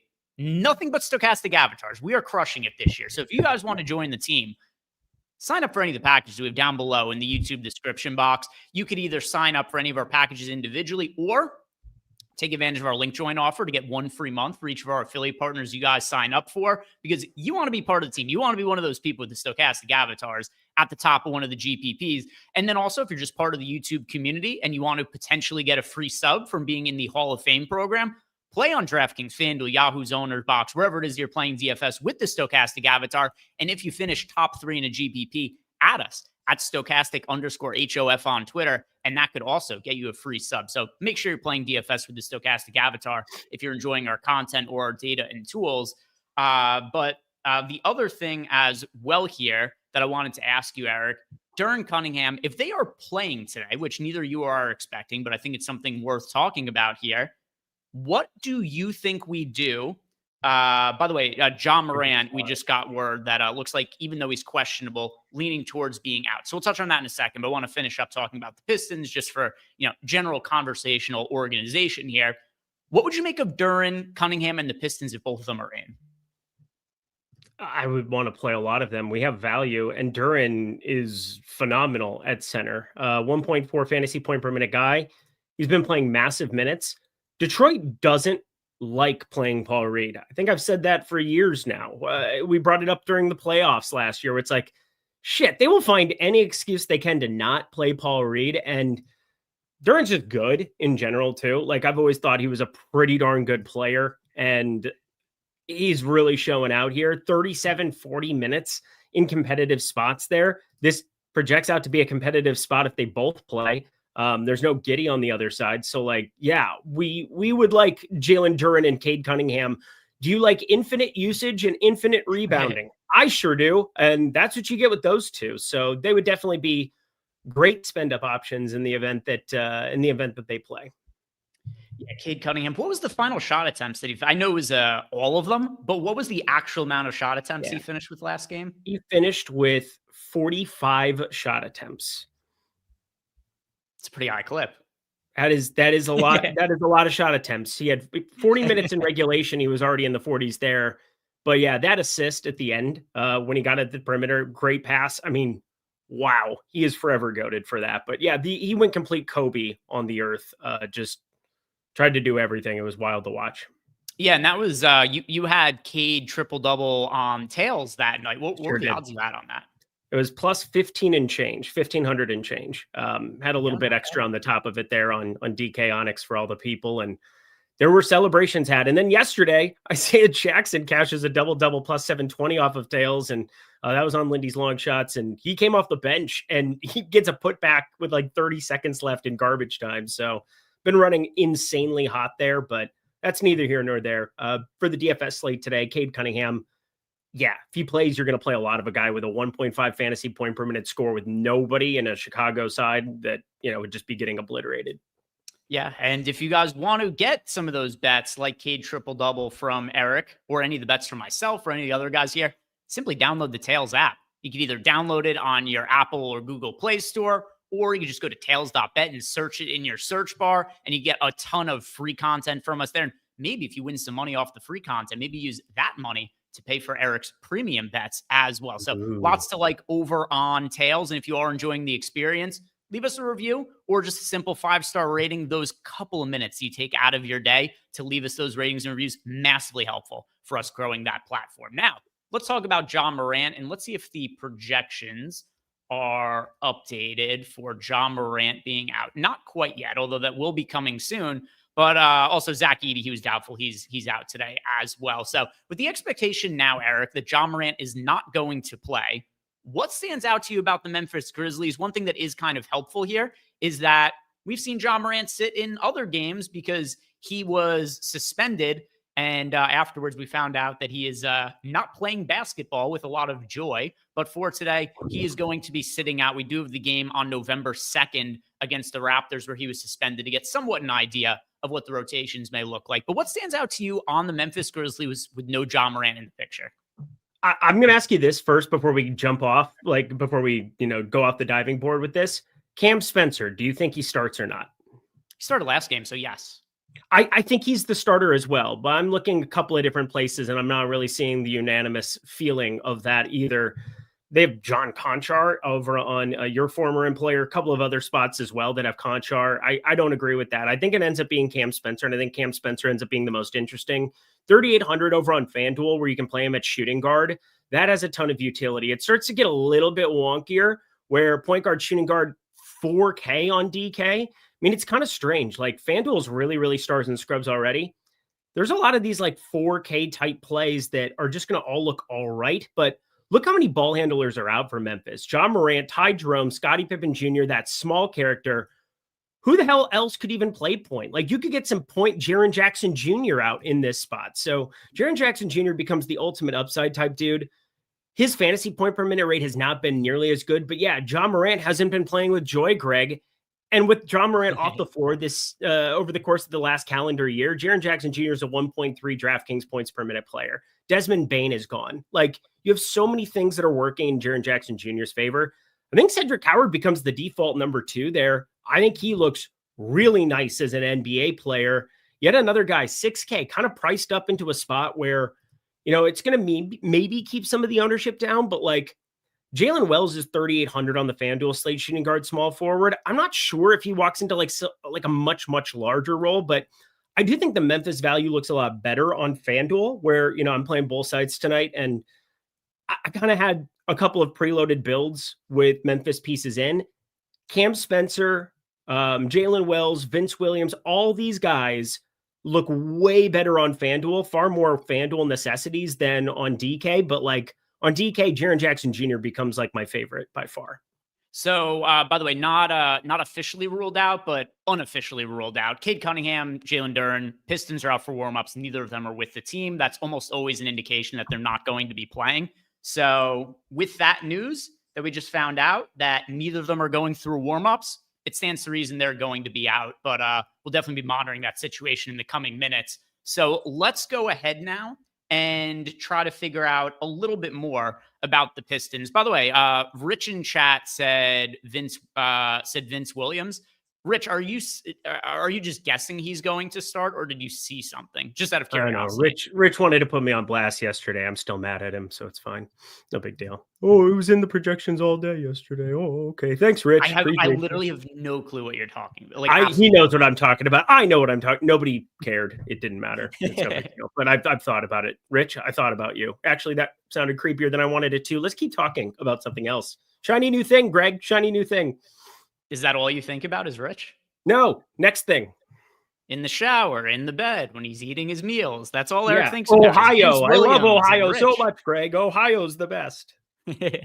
So, as far as Memphis goes, I just want to let you guys know this, because this is why I think that Cam Spencer is going to start. So just my best guess. There's no reason that Cam Spencer has to start, but we have seen one game this year that John Morant was out due to a lack of joy, being suspended, whatever it is that we want to call it. Here was the starting lineup that Memphis went with in that game. It was Cam Spencer, Jalen Wells, KCP, Triple J, and Jock Landale. That was their starting five. So I tend to think that they do something similar. Now, they didn't win that game, so maybe they end up pivoting strategies, but my best guess is usually what did teams do in this last situation? Yep, that's the same way I feel. So we're looking at it the same way. John Conchar also sucks from a fantasy point per minute perspective. I really, really, really don't like those guys. Jalen Wells as well. He played well yesterday. I do think Jalen Wells might get clicked on a little bit more than he should in this spot. So I will throw that out there as well. But yeah, everybody looks so much better over on FanDuel for Memphis.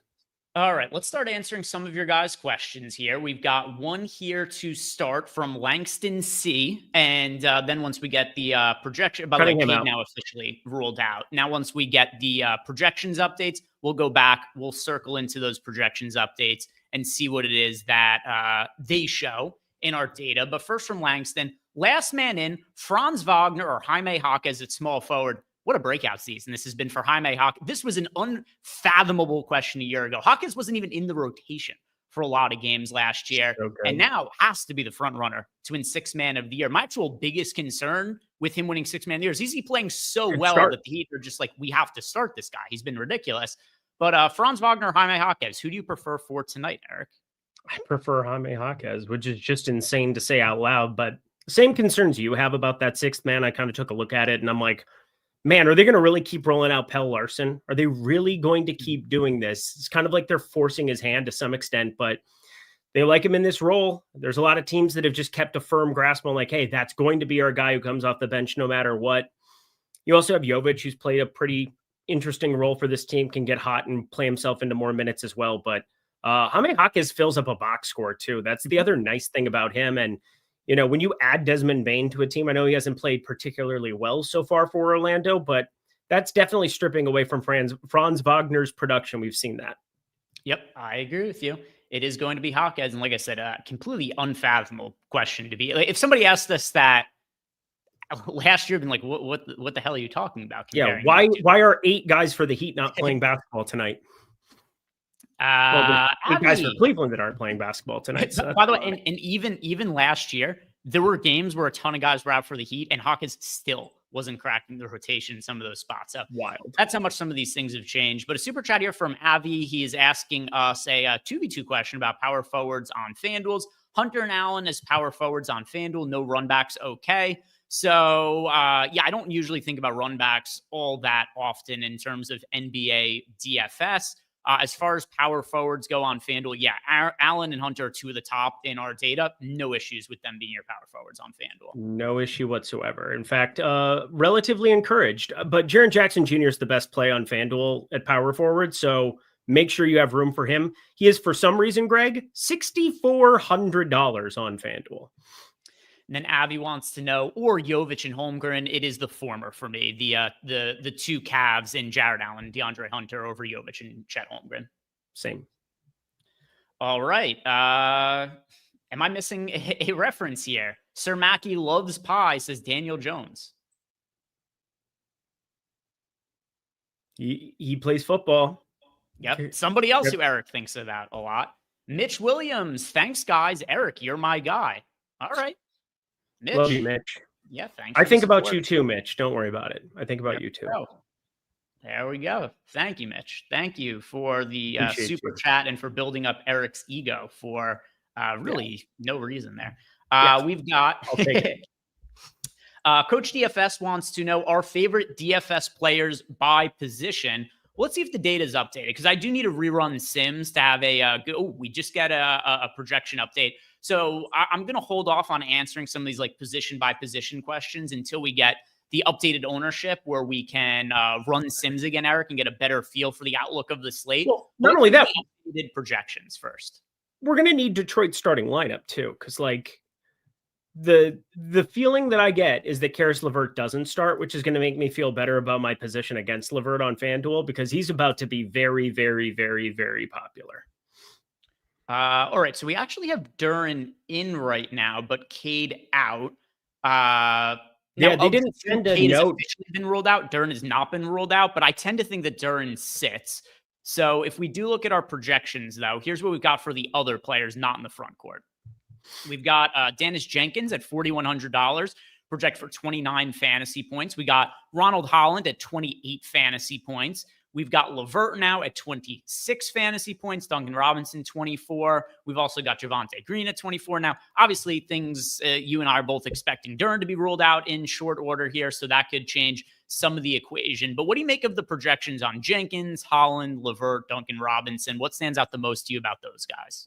Yeah, everything looks as though it's about where it should be. I mean, Jenkins, assuming he gets the start, there's a lack of bodies. We're kind of like getting down into that conversation that we've had on other slates in years past, where it's like there's 8 available guys. Now, there's more than that. I think that they have 10 total available bodies, but look at the position. Isaac Jones, Tolu Smith, both of those guys are centers. Lanier's shooting guard. Wendell Moore can play shooting guard, small forward. And then, I mean, Dennis Jenkins is like the only guy who can handle a basketball outside of Karis LeVert. Like Karis LeVert is the guy that I'm assuming comes off the bench still. So if we go Jenkins, Robinson, Green, Holland, Reed as your starting 5, which I think is kind of going to be the industry consensus, Dennis Jenkins is appropriate there, but we're probably going to see him be the most popular of all the value by a pretty considerable margin, just because Holland, LeVert, Robinson, Green, they're all 4,700 and up. And while that doesn't seem expensive, especially when they're going to project for minutes, it's not like one of them is getting up to 3,840 for a projection. It's not like we have 8 bodies here. They'll still rotate enough around. And like Bobby Clintman, Chaz Lanier, like these are guys that are pretty annoying to be mixing in, because they could have a pretty wide range of outcomes for the minutes. But like, I would be very surprised to see Ron Holland get up to like 38. I'd be very surprised to see Duncan Robinson get up to 38-40. Like he'd probably be the most likely of everybody that we're talking about there outside of Jenkins, but they need a ball handler out there. That's Karis LeVert or Jenkins for all of the minutes of the entire game. So there's going to be overlap for their minutes for sure too, but I gotta like Jenkins the most by a lot. By the way, Rich is updating the projections, just messaging with them, and he's going to be taking Duren out in a second here.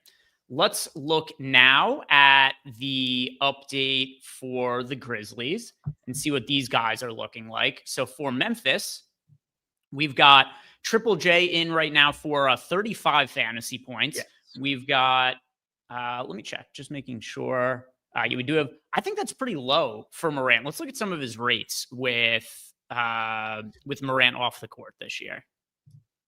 Well, this year is different because, like, again, I used the last year and a half and then year for sample size. I had cited that 1.3 DraftKings points per minute. This year's been a little bit wonkier. Plus, they're starting, like, we've seen Jaren Jackson Jr. start at the 5 a lot. This year, he's only 1.22 with John Morant off the floor. Part of that is Cedric Howard's a 1.15 DraftKings points per minute guy. Cam Spencer, 1.13. Jock Landale, 1.12. Like, what used to be, like, a lot of scrap metal surrounding him, like Vince Williams, Zaire Williams. Like, we've had a lot of random guys with very low output around Jaren Jackson Jr. And then Jaren Jackson Jr., when they didn't play Edey at the 5, Jaren Jackson Jr. played a lot of small ball 5. And you saw him have some massive fantasy point per minute rates. So I actually tend to agree that we haven't like gone completely nuts with it. But that said, he is 6,400 on FanDuel, 7,400 on DK. It's definitely more of a FanDuel play for me than getting to like a ton of him on DK, but I kind of agree with our rates not going nuts because of how good the pieces are around him at putting up fantasy points, not necessarily being good. So if we were to run everything with his current projection, he's not going to show up in any lineups. 35 fantasy points at 7,400. No. We haven't projected at 1.15 fantasy points per minute. I do hear what you're saying in terms of his rates are lower this year with Morant off the court compared to last year, but he's still running at a higher than 1.15 fantasy point per minute rate with Morant off the court. And at the very least, I want to get to some of Jaren Jackson Jr. So I am going to up his rates a little bit just because I want to make sure that I do have some exposure to Triple J. I agree in terms of I don't want to go crazy with him. I want to have some of him at the very least, though. Yeah, I mean, I'm playing 150 on DK as well. And like, there's no way that I'm not going to get to some percentage of Jaren Jackson Jr. because that could just ramp up to 1.35, 1.4 in a situation where we know Ja's going to be out for the entire game, as opposed to like stints where you're going to get Ja Morant off the floor and maybe it's not as pertinent. But I do agree. Once again, Cam Spencer is the main dude. 3,800 FanDuel, 4K DraftKings. You're probably looking at Cedric Howard being number 2 to some extent, just because of shooting guard, small forward. Not that we don't have a million of those on this slate, but Jaren Jackson Jr. definitely going to fall into maybe not no man's land, but I'm with you where I think no matter what, I would be remiss to walk into this slate without like at least 10% Jaren Jackson Jr. because of what that upside has been in years past. Sorting by value here, here's who we have as the top value options on the Grizzlies. We've got Vince Williams, Cam Spencer, Santi Aldama looks decent at $5,600. Cedric, the problem with Coward is just that he's priced all the way up to $6K at this point. Would have been a little bit different if this was earlier in the season, but kind of regardless of what the starting lineup looks like, it does appear that Vince Williams and Cam Spencer are going to be top value options just because they are so cheap. And no matter what, they stand to benefit with Morant being out. Correct. Yeah, and they definitely do. I mean, he's probably going to come off the bench too, and that'll probably trim down on some of the ownership for Cedric Howard as well. I just want to let it be known, the guy can play basketball. And so I think having a little bit of him, no matter what, is probably a path I'll take as well. Even Santi Aldama on DK, much more interesting. All the Memphis pieces, a broken record. They look way better on FanDuel, but on DK, I still want to get myself to a little bit of like everybody there, but specifically Coward and Jaren Jackson Jr. I'd be just fine if their ownership stays down. We did get a super chat here from Olrat14. He wants to know, in cash, Jenkins and LeVert in the same lineup on DK or no? Yeah, there's no problem with that. It's still pending the starting lineup to see what that looks like. But yeah, in general, that is not an issue at all. Dude, the Karis LeVert thing is very uncomfortable today. I'm not going to lie. On DK, I'm not going to say don't play Karis LeVert because I'm not playing cash and I'm not going to think about things that way. But like, I'd have to take a good hard look at other options. Because like, if Cam Spencer starts for Memphis, there's a shooting guard that I definitely would be more apt to play. Like, I get nervous about a nearly 5K Karis LeVert. We haven't projected for 26 minutes. I think that's on the high end right now. Like, I think that's a little bit like if he doesn't start, which is the assumption, there's 22, 24, no matter what kind of in play as well. So like, I'm not going to say LeVert in cash right now. Jenkins in cash, 100%. Yeah, totally. By the way, for somebody in chat who said, why are we talking about this game that doesn't matter?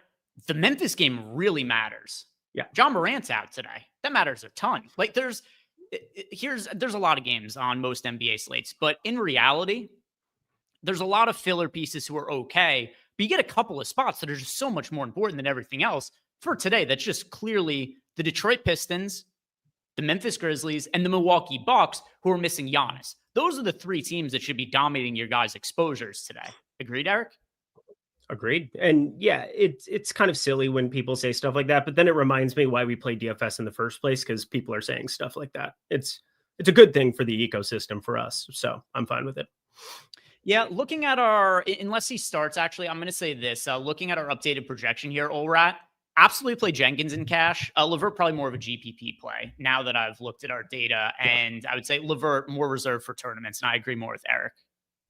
Yeah, you didn't say Cavs as well. We obviously think Cavs are very, very important on today's slate as well. So if you didn't say that in the list, I was kind of doing something else at the moment. Cavs definitely important too. So there's that. Yeah, Eric talked me into Ja last night. Well, I had a feeling Ja wasn't going to play today. I had talked about that a little bit on the video last night. It was like a mainstay MSG game. That was the whole point of like why I wanted to play Ja. He played horrendous. Like he just played horrible. And now Jalen Duren officially out. So good to know. But yeah, man, I don't know what to tell you other than like he played terrible. That's going to happen for basketball plays. I have no regrets on playing John Morant sub 20% yesterday. Isaiah Stewart also officially out, but it doesn't really matter because he's been ruled out. What was the point of Duren was ruled out when it was essentially the exact same situation for both of them? I don't know.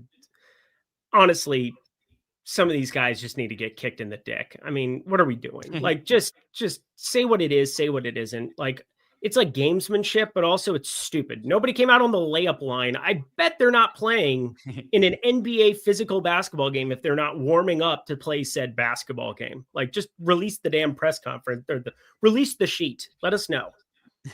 So here's a fun question. We got Eric Goodwin wants to know top 3 cashed plays on DraftKings, not including Jenkins. So if we're not including Jenkins, who's currently the most popular player in the Stokastic ownership projections, we got him at 53% over on DraftKings.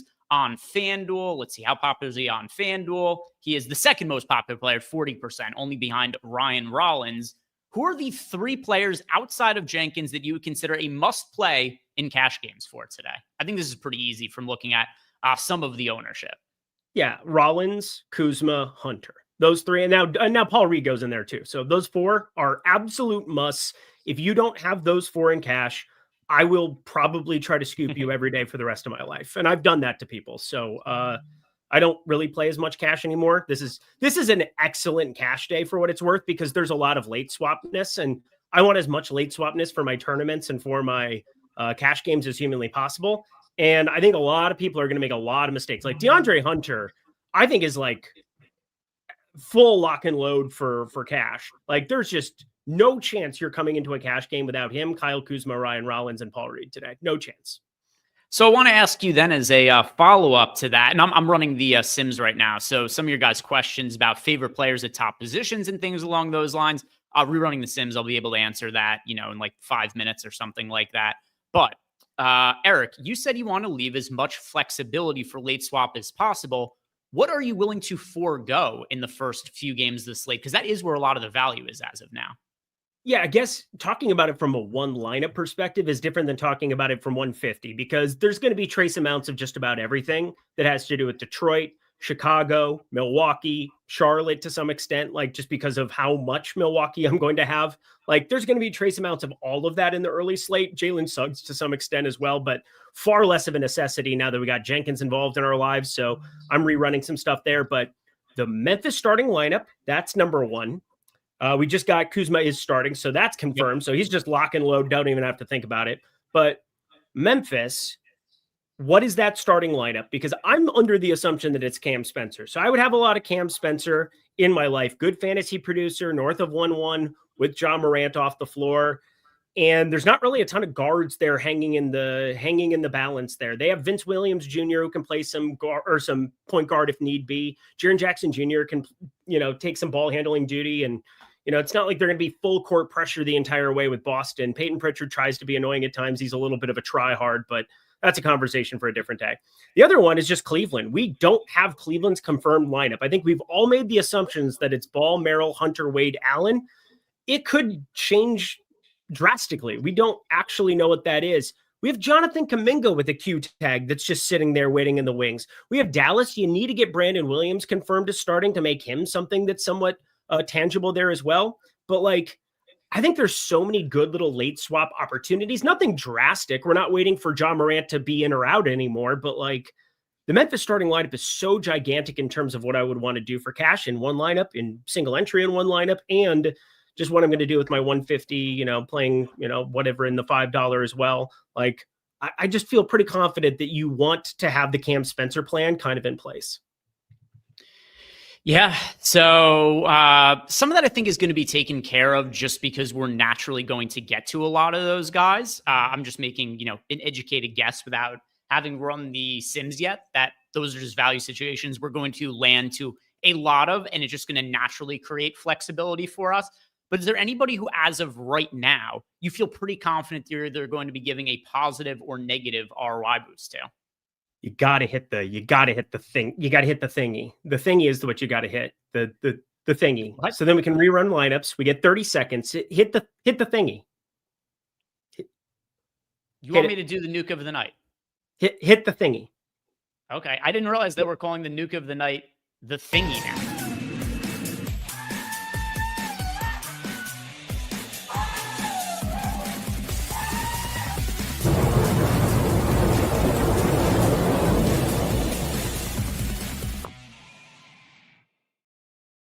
All right, Eric, here it is. This is the thing that most people, including very much yourself, look forward to all day.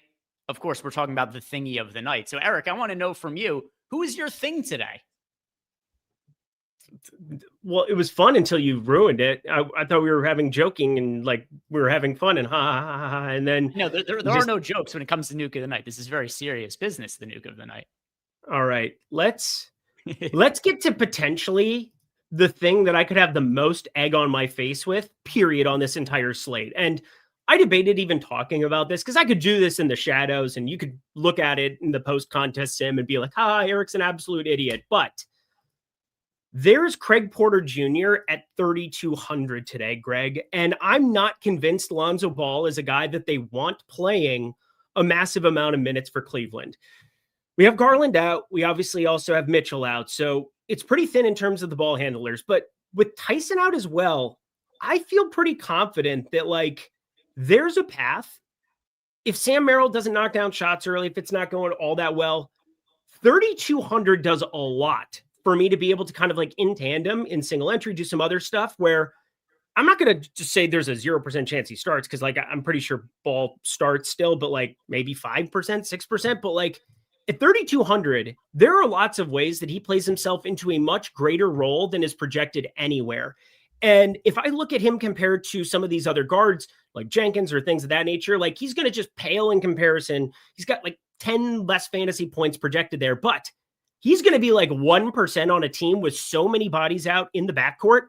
And he has always been a great fantasy producer. In Miami, this is not your parents' Miami Heat team. This team is playing up in pace, offensive possessions, good things happening from a fantasy perspective. I debated talking about it whatsoever, but I'm going to throw it out there. I'm going to have more than 10% of a 1% Craig Porter Jr. nuke of the night. Ooh, okay. Okay. That is not the direction that I thought you were going to go with for your nuke, Craig Porter Jr. He is somebody who quite a few times over the last couple of years has showed up as a nuke in some of these scenarios. So certainly do not hate that by any stretch of the imagination. By the way, Jonathan Kuminga, we just found out, should play today. So there we go. I love when we get new vernacular added to the coach speak. We now found out Jonathan Kuminga should play today. I'm taking that to mean that probable as opposed to questionable, but that's what it sounds like. So here's what I'm looking at for today as I'm running my lineups. And I just mentioned this guy before. We've got Jaren Jackson Jr. now projected for 3% ownership on our last update. I know his numbers haven't been as good this year with John Moran off the court as it been in other years. It's still a boost for him, though. It's also a fairly small sample size. We're only, 10 games or so into the season at this point, a little bit more than that. But I think that Triple J at 3% ownership, there's upside there. The floor is evident, right? Fouls, but also Boston has not been nearly the same team that they were last year. Even with Tatum, last year they had a lot of success when guys were held out. This team does not look remotely similar to last year. It's not nearly the same difficulty of matchup. I think that the field is sleeping on Triple J at 3% ownership. I'm 100% with you. Not 100% because that would be a lot of Jaren Jackson Jr. today. I know. I'm 20% Jaren Jackson Jr. kind of territory. That's definitely something I can get behind. So how about that? A sub 4% and a sub 2% nuke of the night. That's how it's done, ladies and gentlemen. But also we have like mega chalk on this slate that all looks pretty good. So we are really grasping at straws to get different. I love the Jaren Jackson Jr. call. Yeah, and then we're still waiting, by the way, on that Pistons starting lineup. 20 minutes to go until the game starts, and I have not yet seen their starters come across.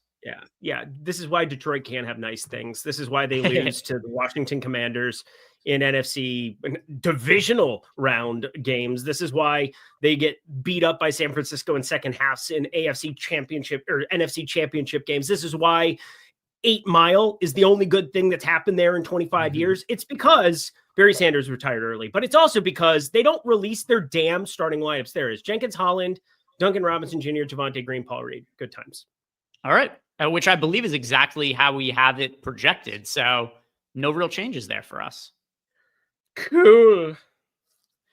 All right. So I've got lineups updated now for myself, Eric, for all of the most recent news. So I feel better equipped to ask some questions, to answer some questions about favorite plays by position and things along those lines. But let's get to some more of your super chats here.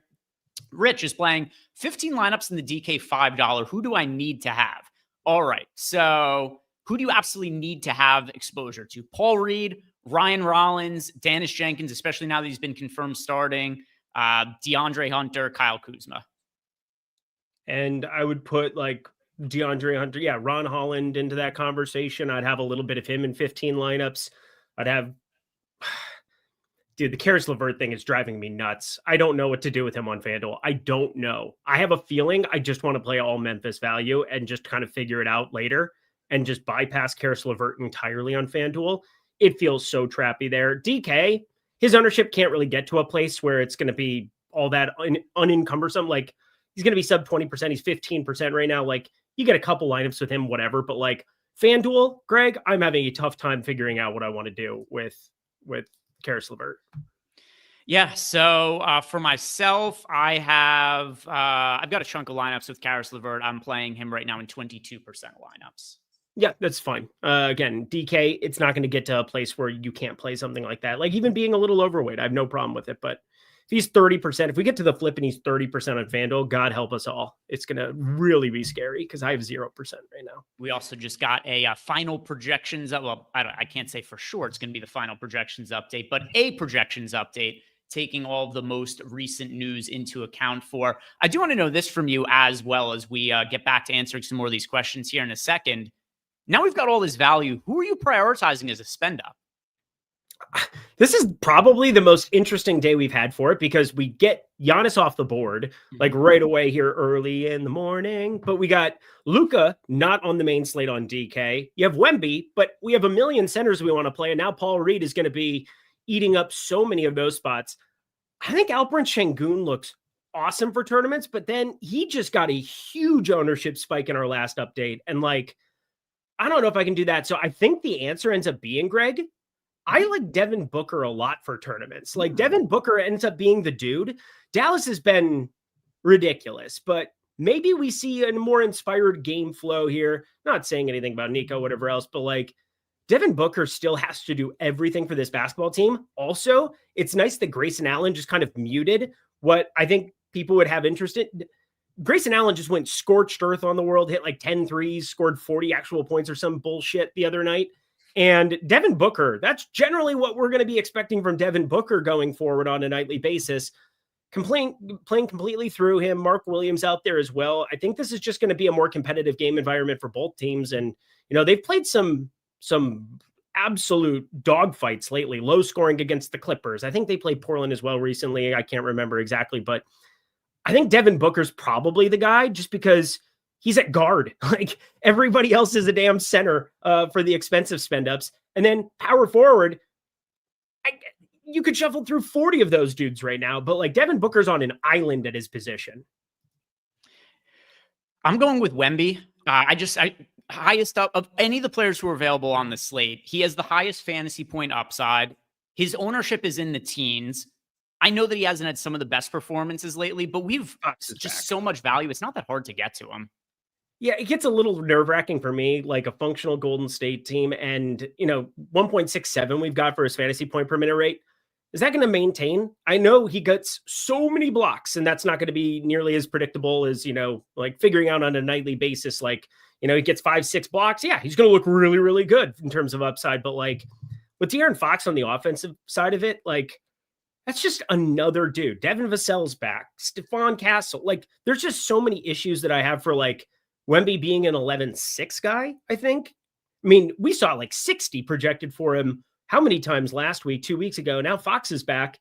It immediately becomes sub 55. So I'm with you where if it is one of those slates where you just feel so insanely good about the value. And I said, Craig Porter Jr. allows for me to get overweight to Wemby right now, but I will also say he's definitely over-owned, but maybe the raw fantasy points are enough here. I get nervous because center is just so stacked.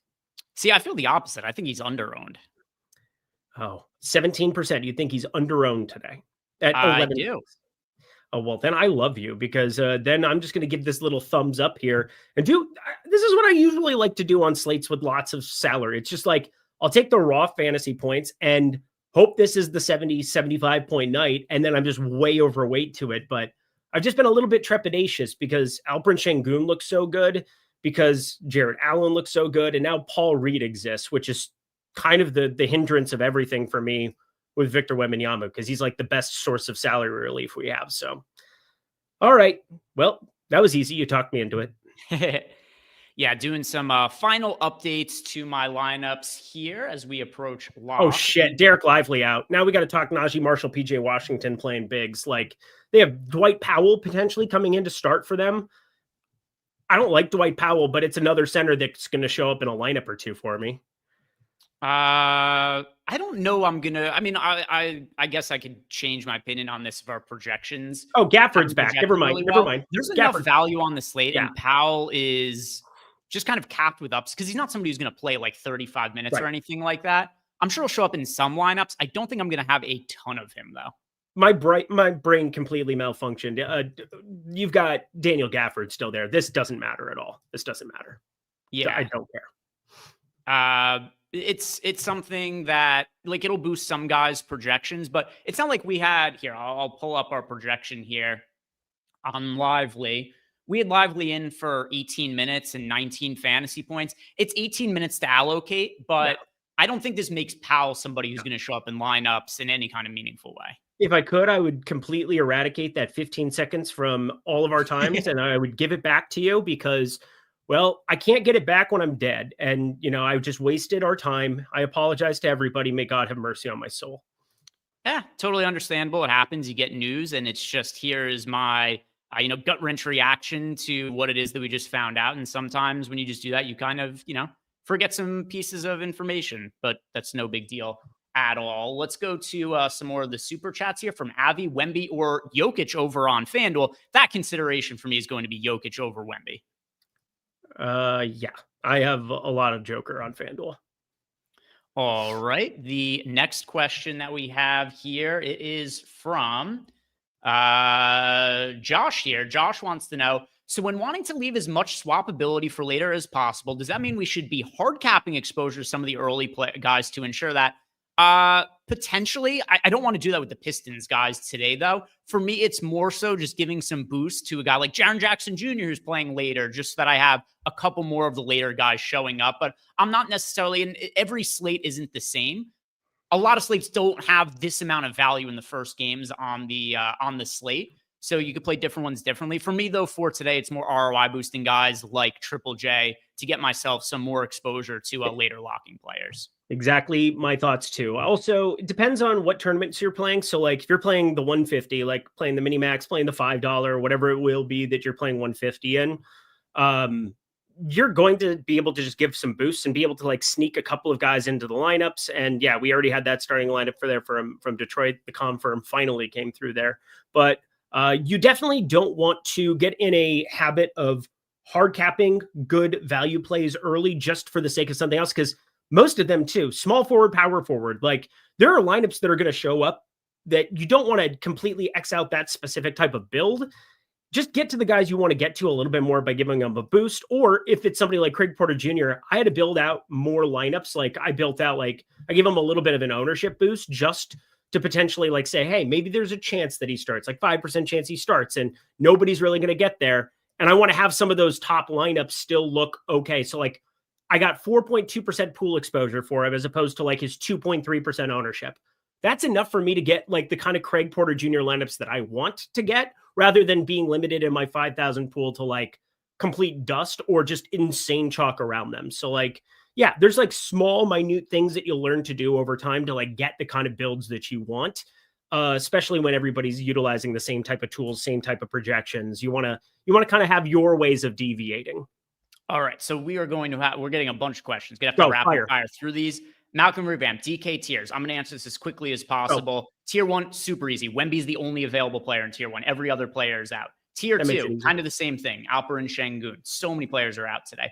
Tier 3 for me, that is going to be Paulo Banchero today. Tier 4, that is going to be, this is a tougher one. I'm going to go Jaylen Brown in Tier 4. Tier 5, that is going to be, all of these tiers have like 2 available players because of injuries. There's going to be so many and some of the tiers like Tier 1 only have 1 available player.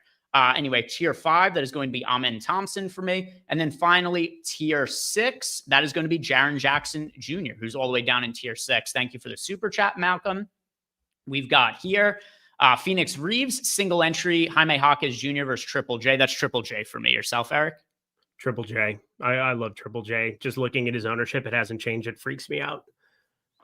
All right. Next question here is from Jeff Williams. Rollins, Knepel, Kuzma, Bridges, Reed, Jenkins, Vince Williams, Wemby playing the 2-2-2 on DK. Thoughts, sim if possible. Not enough time to sim it because that would take the majority of the remaining time that we have here. But any initial thoughts on anything you think he could be missing that he should be playing in this lineup? No, the 2-2-2, obviously, just make sure that when you're simming it out, so sim if possible, we can't do it on screen for you. Just make sure that you get the right percentage to first, especially because that's not going to be like, you don't even want to build with the 5,000 lineups. You're going to build it with like a smaller allotment, I think. So there's that. I can't say that there's anything there that I completely dislike outside of Vince Williams. I'm not huge on playing a low fantasy point per minute guy. I want to have my path to upside. I would probably find a way with Bridges, Vince Williams, of potentially making that a shift because I'm just not in love. I know he projects out okay there, but it's kind of just using the lineup spot more than anything else. You need 30 plus from Vince Williams still. So like, I'm a little remiss to say that he'd be somebody I'd want in the 2-2-2, but that's just my opinion.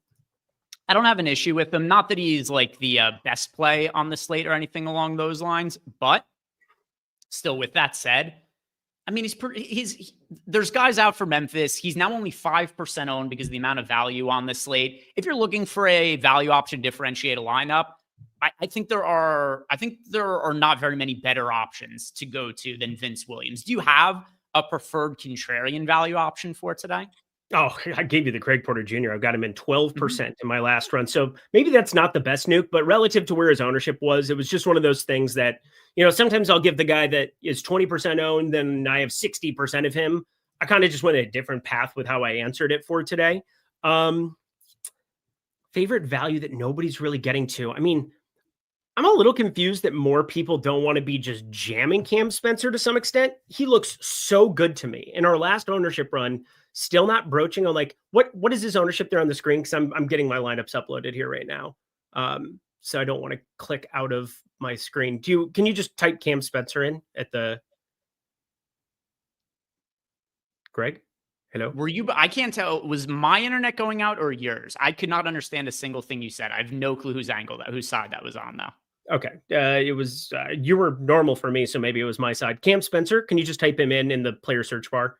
Quick. Yeah. So if we go to Cam Spencer, we now have Cam Spencer also pretty moderately owned. Also 25.7 fantasy points at 4K with just 8% ownership. I think he looks solid as a contrarian option as well. It's like Javier Bardem in Men in Black when he plays the alien who drops sugar with water. more. Yeah, I've seen that movie a couple times. This Memphis team overall is really not that popular. I mean, you wouldn't have thought, you got no John Moran here and nobody's pulling ownership on Memphis. I don't hate it, Craig. I don't hate it. All right, let's see. Were there any more super chats for us? Oh, yeah, a bunch of them. Yeah, okay, once again, Daniel Jones. Second time we've got the super chat there. Jason Oder wants to know, any Trey Jones for you guys as a pivot off of Rollins? I have 2% of Trey Jones. I prefer going to somebody like Spencer if I'm looking for a pivot off of Rollins. I love Spencer today. His ownership is not coming along for the ride. He's not projected to start at multiple places, and I am of the line. That's why I started when I start with a question and not just start talking right away, you should probably be clued in that it's a pretty important piece on today's slate. I think it's just awesome. Also, Bobby Portis isn't really pulling a lot of ownership at 15%. How many times do we need to see Bobby Portis without Giannis before we just play a lot more Bobby Portis than the field? That's the other one. So Cam Spencer, Bobby Portis, I love them as value. Jeremiah Johnson, we're going Wemby and Jokic with the FanDuel value. Absolutely no issue with that whatsoever. Some of the questions we have in Discord. Coach DFS wants to know our final DK favorite plays by position. So let's go by position, going back and forth here, Eric. For me, at point guard, that is going to be Dennis Jenkins. Yourself? Dennis Jenkins / Ryan Rollins, very close to each other.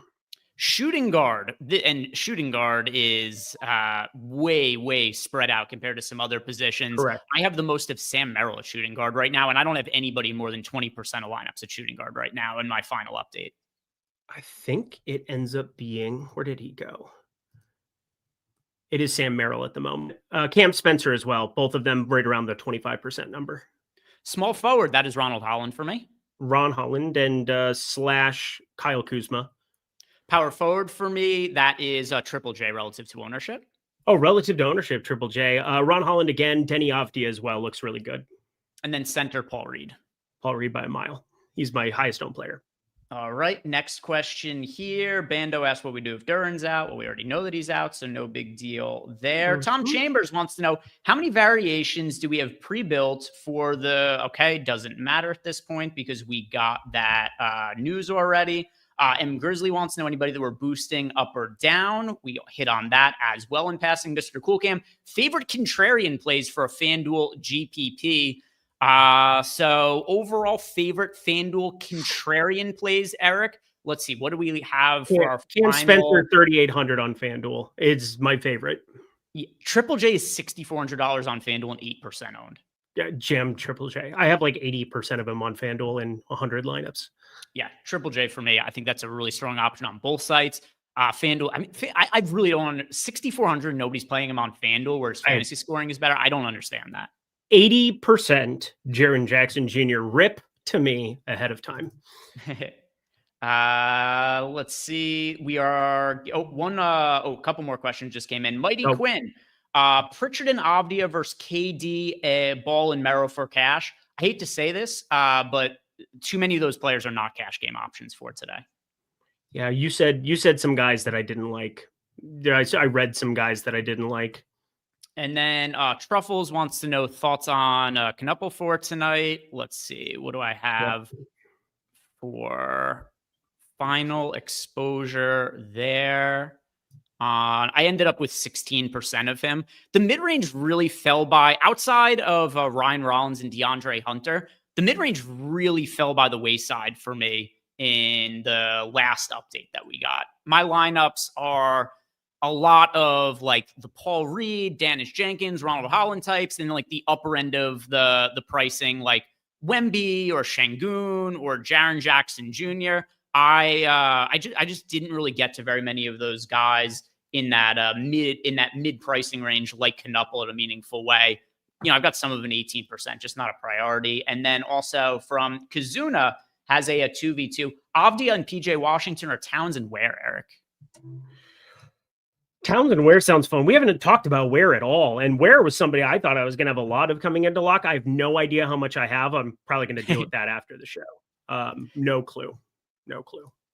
All right, just about 2 minutes left to go here. If you guys haven't done yet, like the video, subscribe to the channel. This was a whirlwind of a show with the news, the ownership updates, the lineups, Duran not getting rolled out at the same time as Cade and whatnot. So if you guys enjoyed the show, like the video, subscribe to the channel. In just a minute, Josh and I are going to be over on playback. Tony Reale is going to be joining us in like 10, 15 minutes, something along those lines. So you guys should definitely check out our playback show for today, especially because who knows what's going to happen with some of these starting lineups. Like the Memphis lineup could be anything. Not really anything, but literally anything. Yeah, there are a lot. There are a lot of different possibilities that could happen with the starting lineup for Memphis. That is something that Josh and I are going to be getting in a short order, potentially even with Tony Reale on the show with us. Like I said, people in the chat asking who's really coming. Yeah, we're currently planning for him to be on the show like 7:10-ish, something along those lines. But yeah, he is going to be hopping on with us.